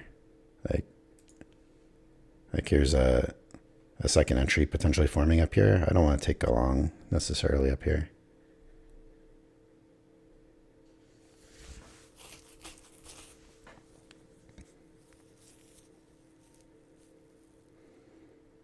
This is on multiple charts. I don't like a long up here.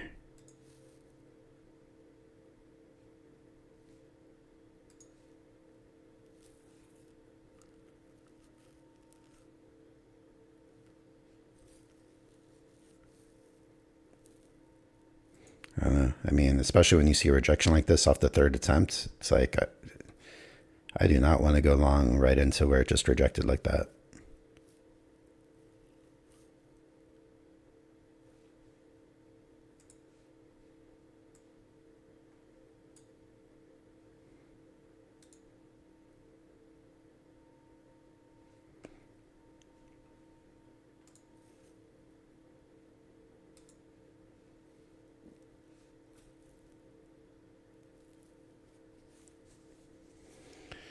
Yeah, I don't know. Maybe I shouldn't stick around. This market seems dangerous. It seems like by the time I find a trade I'm going to like, that's going to be the one where I get trapped.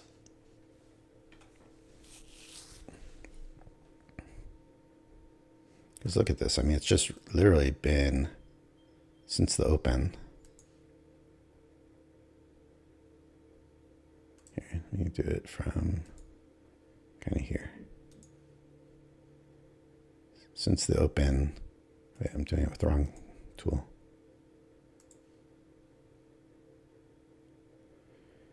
A 52-point range in 3 hours.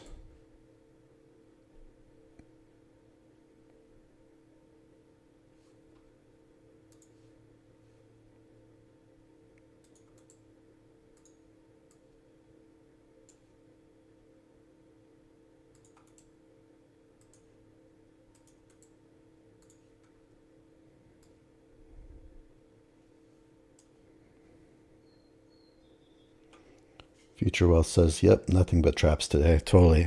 I'm sure so many people are getting just chopped up. For sure. Getting chopped up and probably blowing accounts. You know, especially those swing traders. You know, in this kind of market, definitely scalping can work for a lot of people, depending on how they scalp. But man, if you're a swing trader, you're having a tough time today.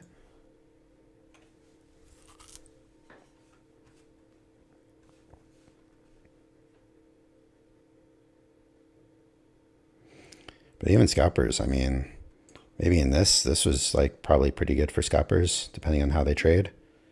The only thing I didn't like about, the only thing I didn't like about that for how I would do it is just the bottoms and tops. I mean, the bottoms were more even, but the top was kind of all over the place. So I wouldn't have wanted to trade the short side. I would have only wanted to trade the long side from the bottom, you know. Maybe somewhere around here, buy this up. But in real time, I think I was kind of thinking like it would go further down.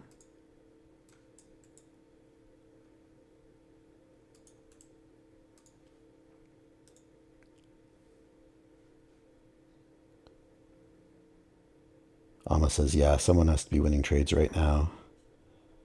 10 contracts, 4-tick scalp.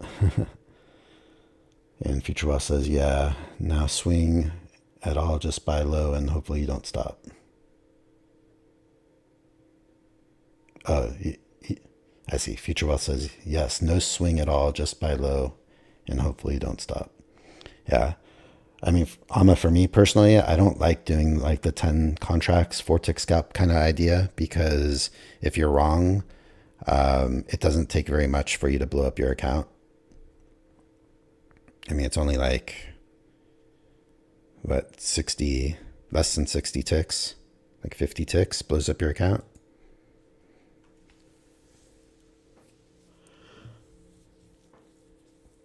On a 50K. So in general, like I like scalping with low contracts, one or two, maybe sometimes 3 contracts. And then that way, if it works against you, at least you have a chance to like work out of the trade or accept a small loss. But at 10 contracts, man, the one time you're wrong, you really do damage. All for just 4 ticks.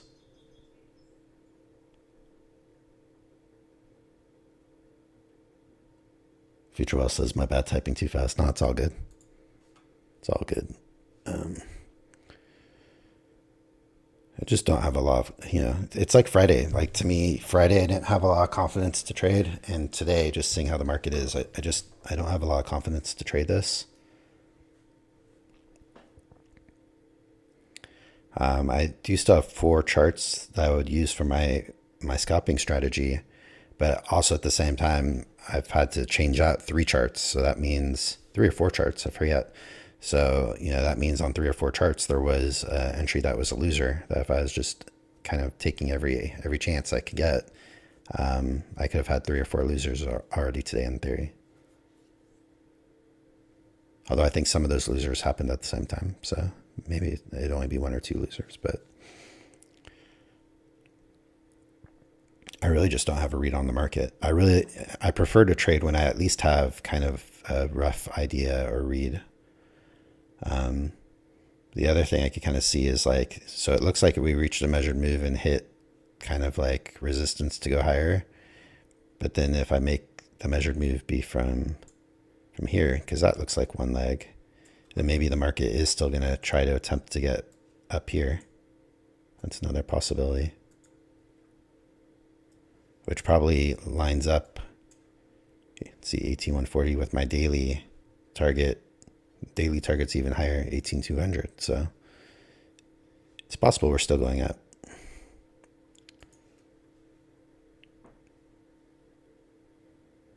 Here's the second entry long. Seems to be working. Seems to be working on all the charts.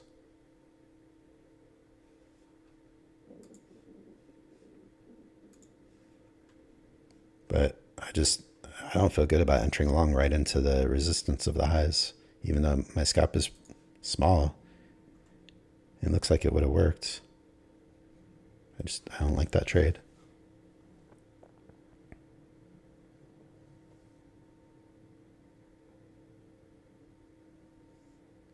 So it's funny, I had a comment on Friday. It's not a big deal, but I'm just going to mention it. Like there was a comment about, kind of like a criticism that I didn't take any trades. And I just think, hey, like I get it. Like when people want to watch a stream, they want to see someone take trades. They want to see some action.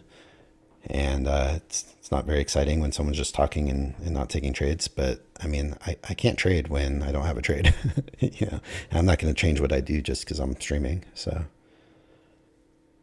I have an 81% win rate overall for the year. I think I have that high of a win rate just because I'm being careful with my entries. And if I were to just enter every time I think I see something, I bet my win rate would be a lot lower. So, and I'm also just, I have no payouts yet. I'm very clear about that for anyone that's new here. I've never received a payout from Apex. I've been on Apex for a year now, and I've tried a few different strategies along the way. And I've been close to a payout probably at least 10 times within 1 or 2 trades, and then always come up short and end up blowing my account. And it's because I changed the way I'm doing things right when I'm getting close. Like right when I'm right there, I start tightening up and I start trading differently, and my psychology gets all messed up. And so I've missed out on payouts multiple times. And so I'm just trying to like trade as steady and regular, like within my system as I can, and I think the opening trade that I've been trading now for a few weeks is going to help me finally get there, hopefully. And we'll see. Future Well says, that's funny.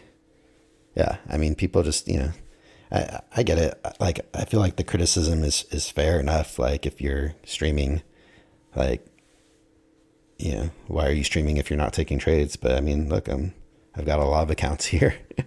And if you just look at the accounts, you can see I'm obviously trading. So clearly I've blown up 6 PAs. So I had to have been trading to blow up 6 PAs. And I've got 39 evaluations. So, and this one's pretty close to passing.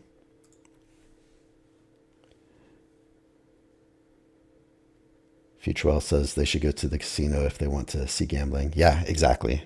Exactly. Because that's what it'd be. I mean, a lot of the guys that are like trading like a ton and just constantly trading and trading for big numbers, like they're definitely gambling way more, like the Patrick Whelans and those kinds of people out there. I mean, he blows, if he would show the number of accounts he's gone through, because he doesn't show it, he's gone through hundreds and hundreds and hundreds of accounts. And he shows the big numbers. Oh, I made 10,000 today. I made 20,000, whatever it is. But then how many times has he gotten a payout? I think it's questionable. I think maybe he got the one payout, but I'm not even sure if that was actually been able to be verified, because I don't remember seeing a Patrick. So maybe he traded under a company name, or maybe he maybe he doesn't allow them to show. I think if you choose to not let it show on the website, but I don't think there's actually any verified payouts that I know from him. Amma says, are you superstitious? I can be sometimes, yeah. I can be superstitious. Not as bad as other people I know. I think my brother's more superstitious than I am, especially when it comes to like trading things. All right, so we are apparently getting what looks like an attempt to be a breakout.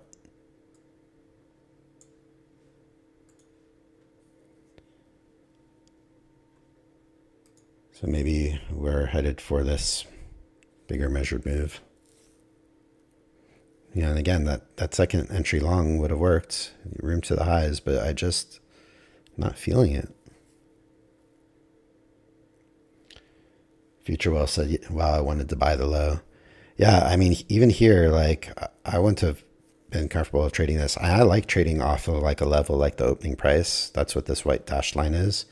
I like using that as a point to use as support or resistance, but I just I mean, that's like a V shape. Like I don't know how to get into that, especially when it's like it's a failed breakout, right? So a lot of breakouts fail like that, but I personally would have wanted like a second entry into that on the 1 minute.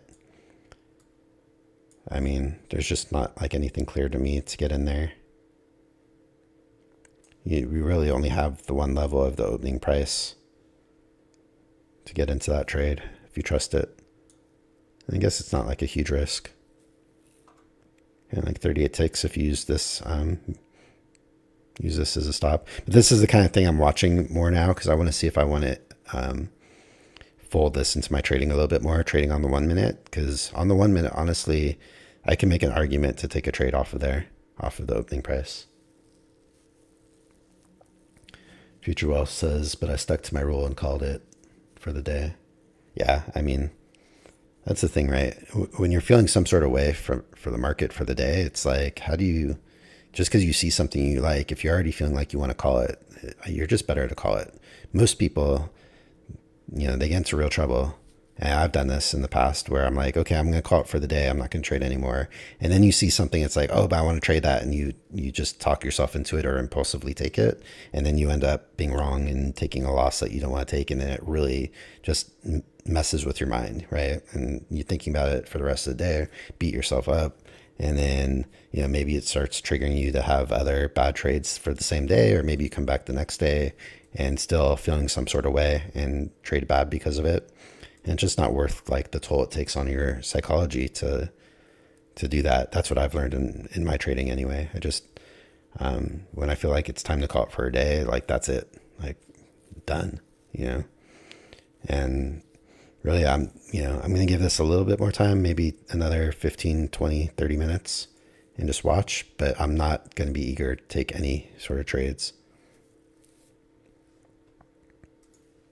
Like it's going to have to be a setup that I can really believe in.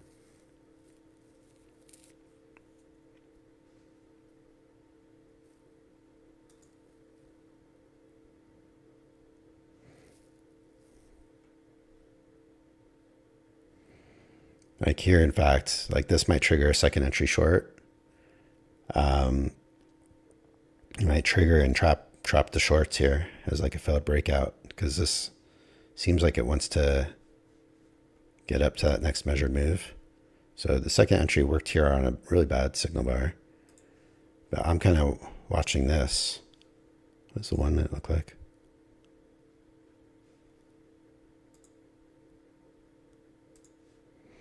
I'm kind of watching this to see if the shorts are trapped, because I almost feel like if they're trapped, I might want to take a long, like up above here for like a real breakout.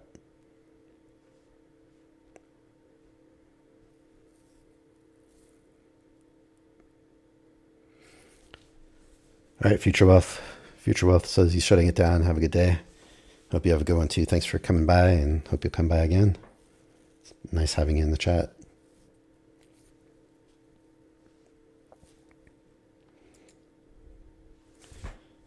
So honestly, this is like one of those things where I feel like if it breaks out, I almost want to play it like the opening range trade. It's like if it breaks out and gets up here, I almost want to get taken in with it and for that measured move higher, because this is an area where there's been this rejection multiple times. Like where's that other chart that I had it on? Here. There's been this rejection 3 times here, like hard rejections, and now we're above it. And I feel like if it goes up here, I have a really good chance of blasting off right here. So I want to see if I can get swept into the trade if it goes up. I'll consider that.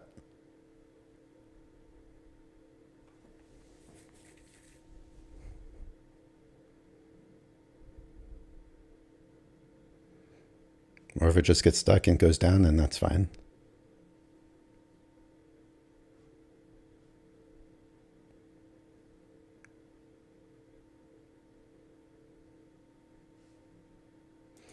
I'm just looking at like these, anyone that's looking at a chart like this where they're going for a second entry short, if they get trapped right here, I'll take a chance on that.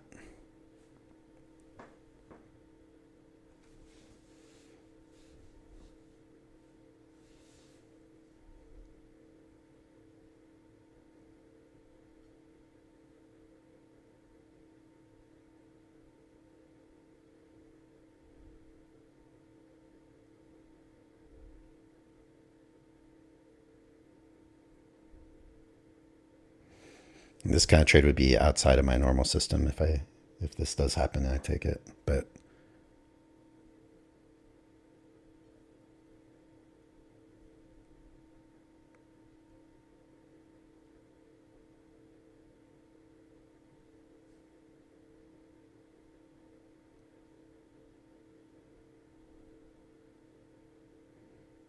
looks like it's going to work for my regular scalp.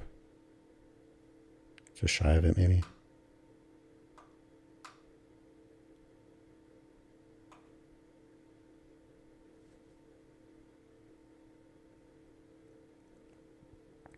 All right, so yeah, that worked for my scalp. All right.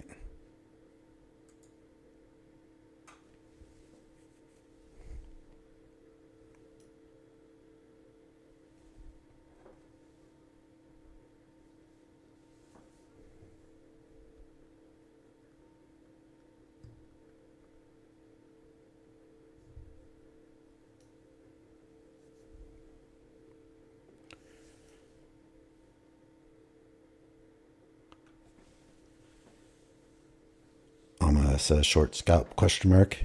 Yeah, so this was a first entry short, second entry short below here would have worked for my short scalp, but I don't feel good about any any trades. Like I was thinking that this would get trapped. The shorts would get trapped and this thing would break out. And that might still happen ultimately. But I thought it would happen without even reaching my profit target for my scalp if I went short. So the fact that it's working takes that kind of idea away from me right now. But a lot of times, when I see this kind of breakout like this on top, like a lot of times it's because this is kind of what I was thinking, that there would be like a second leg up. That's what I was being careful for. So I don't want to take a short here for me personally. In case it does trap shorts, this is what I was going to be looking for. Obviously it's not doing that, so the short scalp would have been good.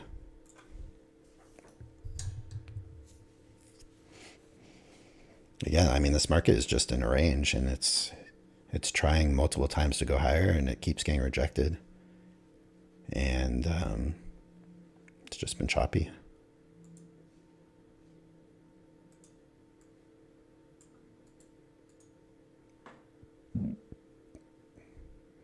But it's so uneven. I mean, the bottoms are uneven, the tops are uneven.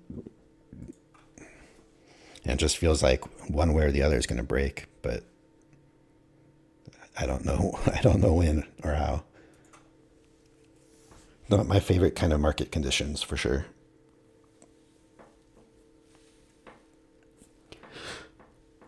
Ugh. But again, that's why the opening trade is like so great for me, that I can get that opening trade. And today wasn't like a layup. Like I feel like today was a little bit tricky. If I didn't see Friday happen the way Friday happened, I probably couldn't have taken the trade today.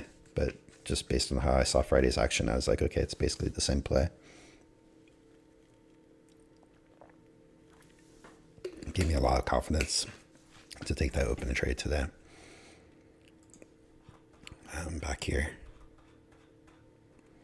because this is how I saw it. There's this range, and then I saw it was in this range, and then the breakout, the bar before the open, and then the breakout failed, and I was just short, like right here.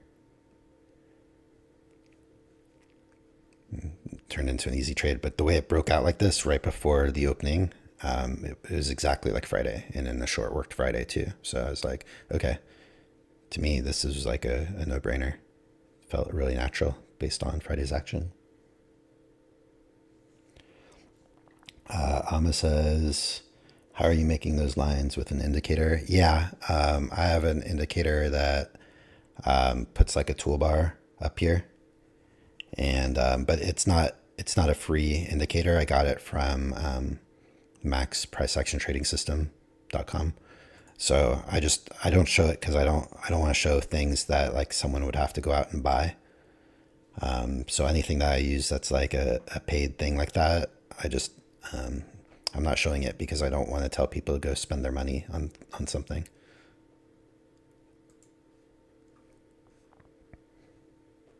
But yeah, but essentially I think in Ninja's regular tools, like here's Ninja's regular tools. I think they have something similar maybe. I mean, you could really just draw. I don't know if you use NinjaTrader, Alma. I forget. I don't think you said you used NinjaTrader, but I'm sure that whatever you use probably you can draw that, and then you can copy paste. Yeah. Do something like that.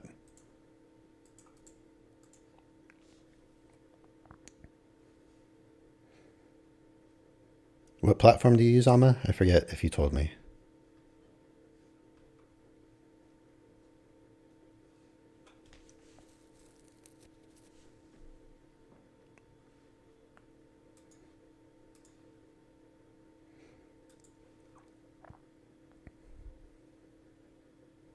Oh yeah, that's right. Top Step X, right?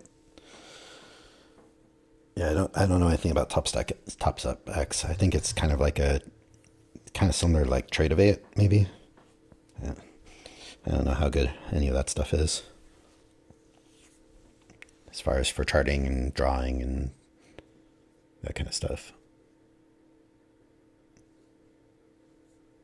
Amma says it's on sale this week, $19 for 50K. What happened to the $4.50? They're not doing that anymore. Now it's 19.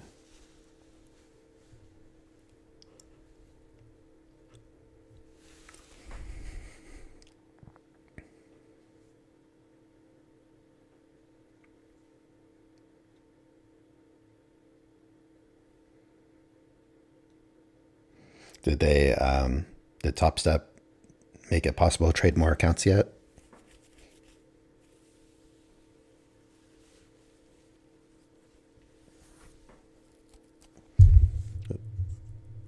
Amma says, I'm only here because I got the 450 February 14 sale. Yeah, right. I remember you told me you had the account for 450 and only 3 accounts still. Okay. Yeah, I mean, I'm very curious to see with Top Step X if they decide to make it possible only for that platform to have more accounts. I kind of have a feeling that since they keep doing things that they complain Apex does and then they do it themselves, I feel like that might come one day. Did they ever, Amma says, I'll go to Apex when I get a 2K payout. Yeah. Yeah, if you can get a 2K payout, I definitely suggest dipping your toes into Apex. Did they ever make it so that the micros and minis, like, did they ever make it so if you trade 1 mini, you could also trade 10 micros? Or is it still just literally if you can trade, I forget what their limits are, but if you can trade 2 minis, I think you can only trade 2 micros. Is that still a thing? Or can you trade 20?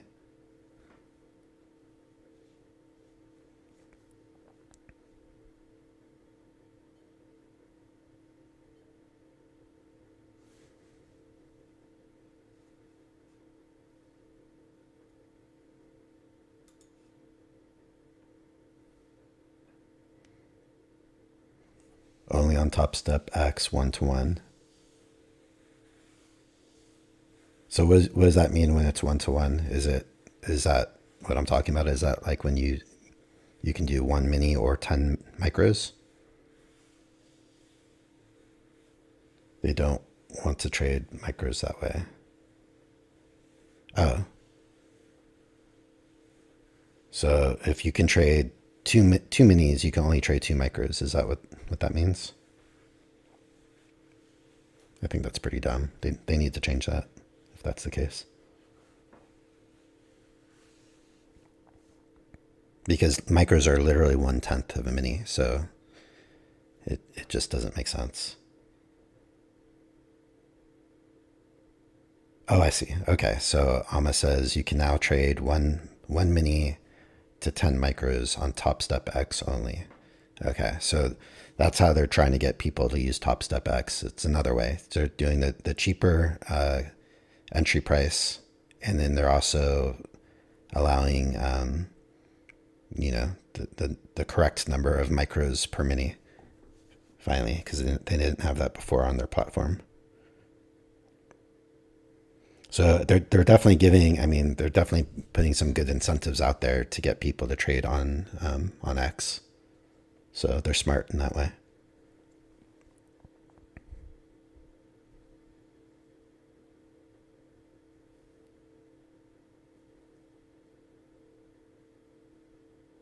I've never tried Top Step. I've never tried any prop firm other than Apex at this point. And I just figure, for me personally, there's no reason for me to ever try another one until if I ever get to a point where I can max out the Apex 20 accounts, or if they take that away or something like that. I kind of feel like there's no reason for me to ever trade another prop firm until I get to that point. Ama says, I like Top Step X. It's really stable. No commissions on Top Step X. Oh, no commissions on the trades? Really? Yeah, I mean, that's cool. I mean, the commissions don't really matter to me. I just, to me, the commissions don't exist. I just look at, to me, I'm just looking at the realized P&L. So, but obviously that is an advantage for the trader to be able to pass if they're not taking commissions out of the P&L. So there's definitely some nice incentives that they're including on Top Step X for all those reasons.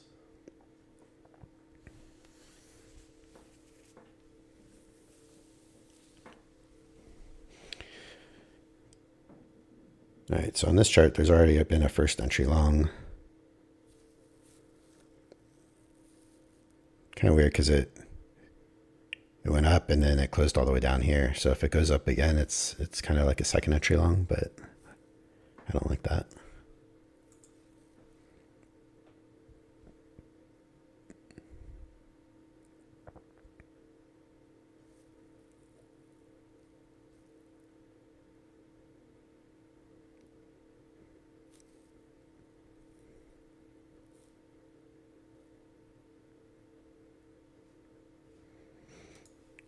That's going to trigger on these charts for the long. Alma says higher high and lower low. What do you mean? What about the higher high and lower low? I don't really personally trade higher highs and lower lows. I just trade pure second entries. I don't typically trade the failures either. If that's what you meant. Although I will trade that way on the 1 minute chart on days where I decide I want to trade that way. But I'll trade looser on the minute charts if I ever see a time where I'm feeling the market moving. I think I traded that way once or twice so far. But I really just, to me, it's like we're just still in this tight range that we've been in all day. I'm just not feeling it.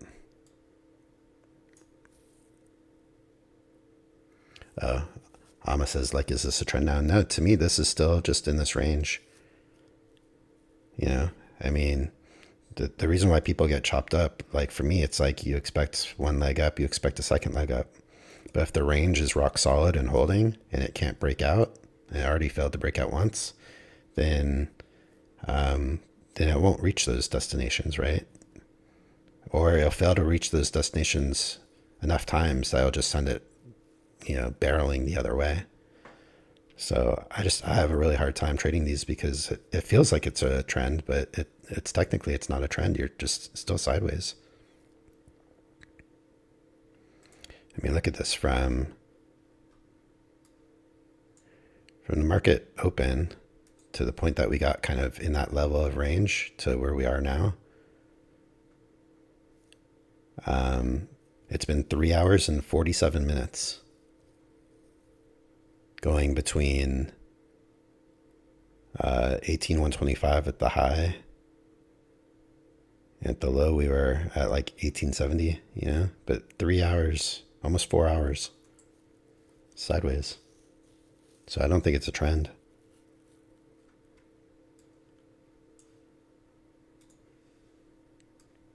This was the trend in the overnight. A clear uptrend. Now we've been ranging. And usually in the way I observe things, usually when you have a trending day in the overnight and then it ranges like this, usually at some point it continues to trend higher. But how many times have we seen where it like does this and then it just craters like in the afternoon, right? Like so many times recently. So it's just hard to say.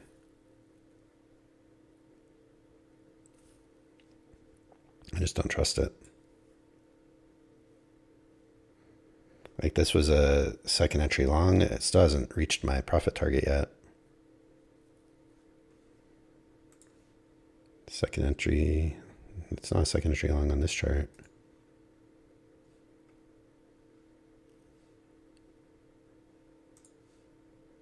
This is kind of like a weird one though. Like, I don't even know if I can count that.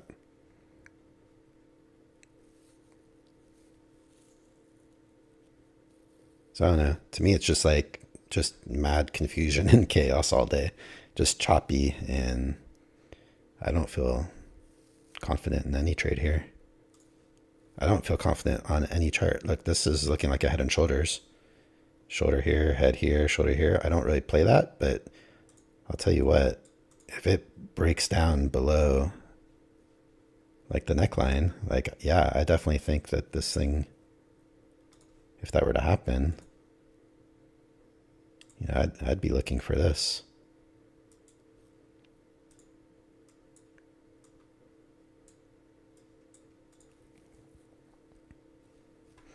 But at the same time, it's like, I'm also looking for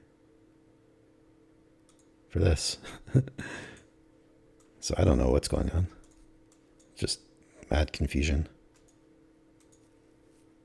Range.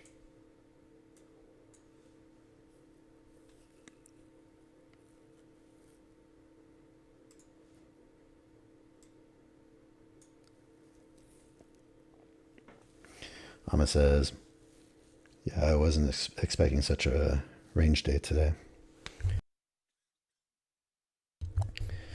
Yeah, I didn't really know what to expect, honestly, because I had this measured move that I was thinking about on this daily chart. So it makes sense if we move up.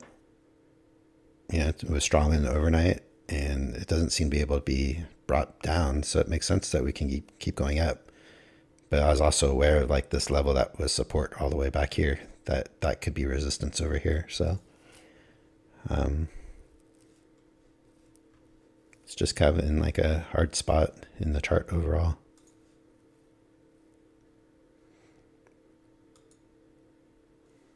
Looks like profit target would have been reached if I wanted to take that trade.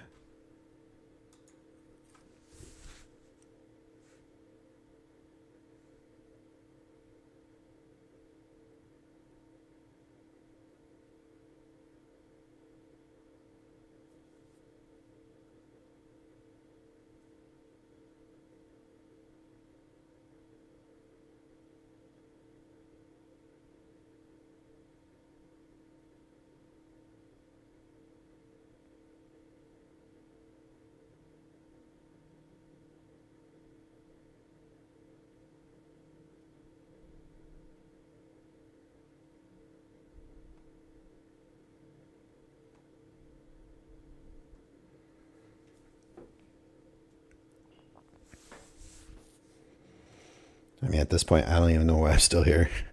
I'm usually done an hour ago. I thought maybe it would want to break out of this range in one direction or another, and I can try to get in on something. But like, to me, it feels like it can't go lower, so it should go higher. If it goes higher, like at the least, it's going up there, I think. This is the 1 minute chart. Like this stuff doesn't seem like that's what's happening. So I don't know. I'm just wary of the longs because look, I mean, we're right at the resistance of the top. So it's not a place I want to go long, but it feels like it wants to go at least higher up here. And I don't want to go short because every time it goes short, it can't do it. You know, it made this one move down that wasn't extremely obvious. At least not on that chart.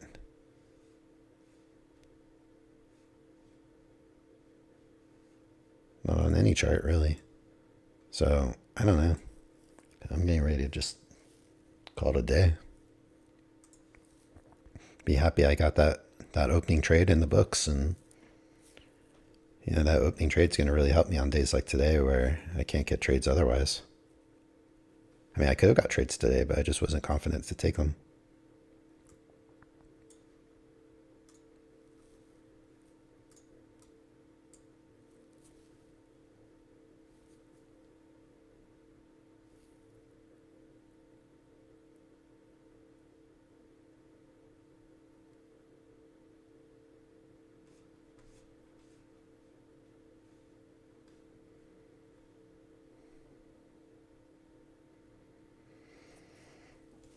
It says that orb gave us a lot of hope, question mark. I mean, the orb is like been amazing for me so far, you know. I mean, I'm 15-1 with it on my Apex accounts, you know. I blew up one account with it. And the account that I blew up was a free evaluation. And I thought I blew up a PA with it, and because I was only trading one contract with it on that particular trade, it didn't even blow up when I thought it blew up, and I blew it up the next day. But yeah, 15-1. So I've got a lot of confidence in it, enough that I'm trading 2 PAs on the same trade. You know, so I'm trading half of my PAs on it now. And I think that I've kind of figured out, you know, like Friday I didn't take it. There's been, what is it, 2 or 3 days where I didn't take the trade at all because it just didn't look right to me in the morning. Today was like an example of where it wouldn't have looked right to me, except I saw the exact same scenario play out on Friday. And so I was comfortable to take the trade today because I looked at it and I had multiple reasons to just believe that the short was going to be good. And so I made the short tighter than I used to typically maybe want to do that. But just because I had a read on the market, I felt confident to put it where I put it. And I moved the long. Like the long was only going to get triggered if it like pushed extremely high. I moved it way wide, and it, you know, obviously it didn't even make a move towards it. So as soon as I was triggered in the short, I was happy because I was like, okay, this is exactly what I was hoping for. So yeah, I've got a lot of confidence in that orb now. And then I think I said it. You know, I did a ton more playback, back testing with the orb, and now, what was the numbers again? I wrote it down. So on playback alone, I've got 149 days that I've tested, and out of 149 days, I lost 9 times in 140 wins. So that was 94%. And then when I add it together with my Apex accounts that I've traded it on in the morning, I'm now 155-10. So that's basically 94% also. So, you know, that's a lot of data. 165 trades, 165 days, and I've lost on 10 of those days. So to me, I'm starting to get a real understanding of why I think Alpine has been so successful with it. And the way he does it too, and the way I'm trying to do it, is even on the days where it goes against you, there's more times than not by a lot where you can work out of the trade and still turn it into a win. And when that happens, usually you get more than just what you're typically trying to scalp for in the first place, because if you have to add a contract or two, you might still be able to exit the trade in the original target location, but you can get a couple extra scalps in the middle of the trade. So, yeah, I ran the numbers. I got to run those numbers again, but how many times did I have to work out of a trade to make a trade that went against me at first turn into a winner? But it was a lot. I mean, it's probably at least, I don't know, 20 something times where, you know, if you're trading large contracts, you would lose, you would blow up your account. But if you're only trading 2 or 3 contracts, you know, probably at least 20 times where I was able to work out of a trade and make it still be a winner, just because I had low contracts and gave myself enough room with the drawdown. So whereas someone who's trading, you know, 5 contracts or more, they're going to blow up their account way more. Like that's an extra 20 times that you'd have a loss if you're trading larger contracts. So someone like Velocity, you know, I see that a lot of times he's trading, you know, 10 contracts or 5 contracts. You just never know, no matter what the market looks like, you never know what the days are going to be from what I've seen, which days it's going to go against you before it ends up working, you know? So I understand his theory because you need less trades to pass or to qualify for a payout if you're going for big contracts. So if you're doing that in the beginning, you know, maybe you only need, 3 or 4 or 5 trades, and then you can lower the contracts and get your last couple trades to qualify using like 2 or 3 contracts. But the probability goes way down in my experience with the data I've seen in playback. So, if I've lost 10 times out of 165 trades, and then I say I've had to work out of 20 of them that ended up being winners, let's say it's just 20. Well, if you don't have the room and you're trading that larger size contracts, then that's, instead of 10 losses, now you have 30 losses, right? So what if you're 130 divided by 165? Now a 95% winning trade is only like 78 or 79%. So it's a drastic difference in the win rate.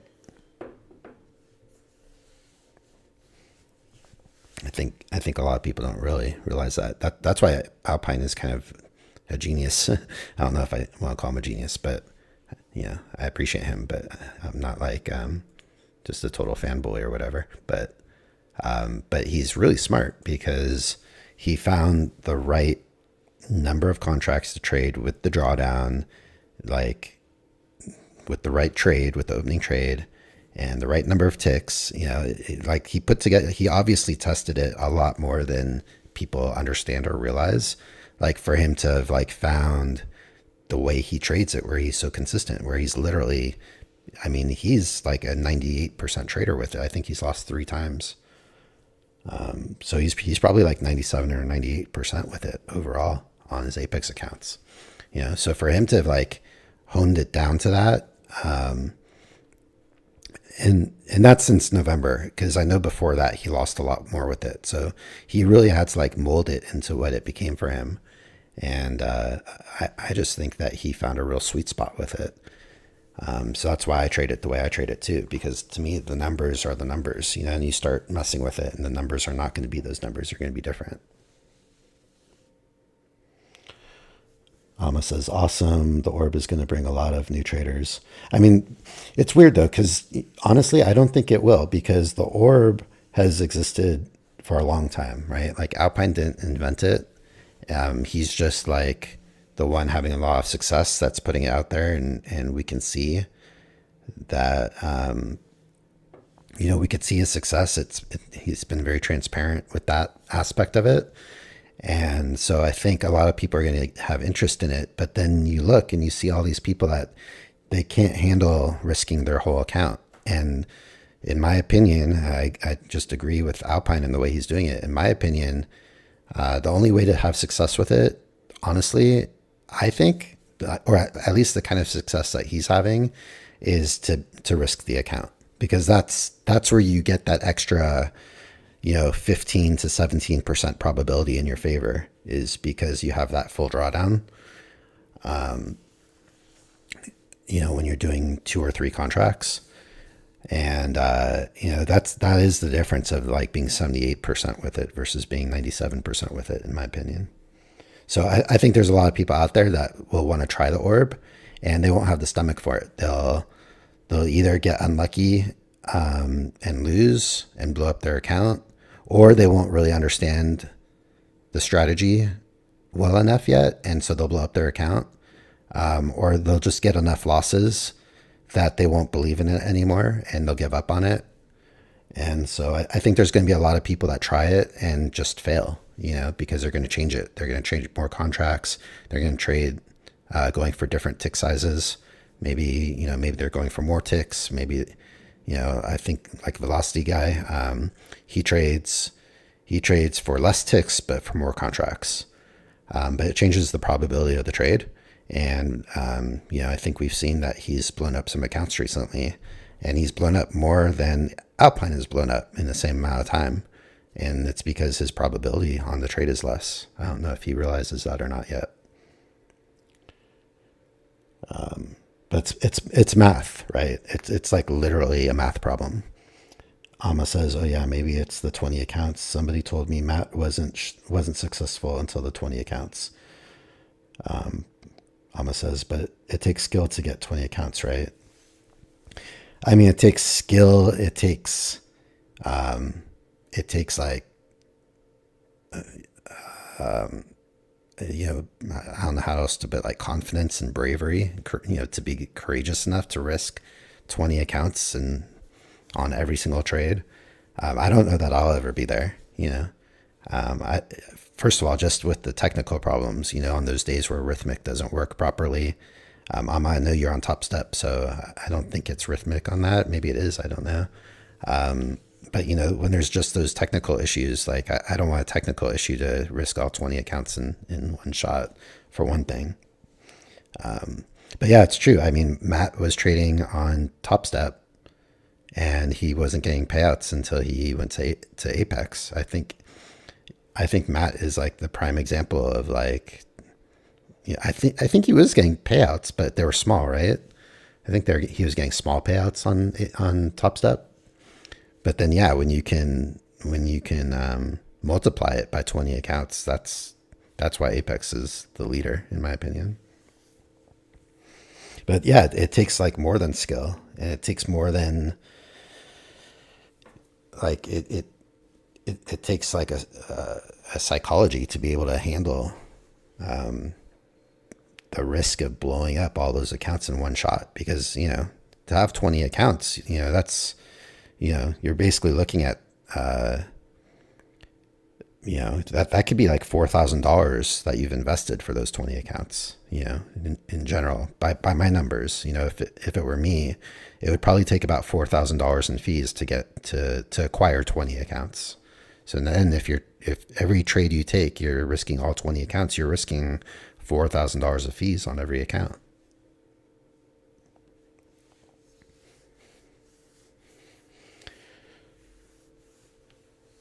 But I do think that the opening trade's going to, you know, hopefully change the game for me, you know, because now if I can string enough wins along without a loss, I know the losses are going to happen. So a loss is going to come here and there, and I'm going to blow up accounts with it. But the win rate is so high that I should many times be able to qualify for payouts and pass evals using the trade. But you never know. Like, it just takes that one loss. So you know, maybe I string together 11 or 12 wins in a row, whatever it takes, and then I'm one trade away, and then that's where the loss comes. If I'm unlucky like that, then you know, that's the way it'll go. But I always have other accounts to trade, so I always have other PAs in my back pocket. And so if these two accounts do blow up, then I'll just trade one at a time. You know, I'll use one account for the opening trade. I'll use the other account for scalping. But I'm really hoping, if I can have any luck on my side at all, maybe I can get these two to pay out with the opening trade, and then start trading the opening trade on one or two of these, depending on how many more PAs I bring online behind it. And I'm just hoping to get the snowball effect over time. All right, this market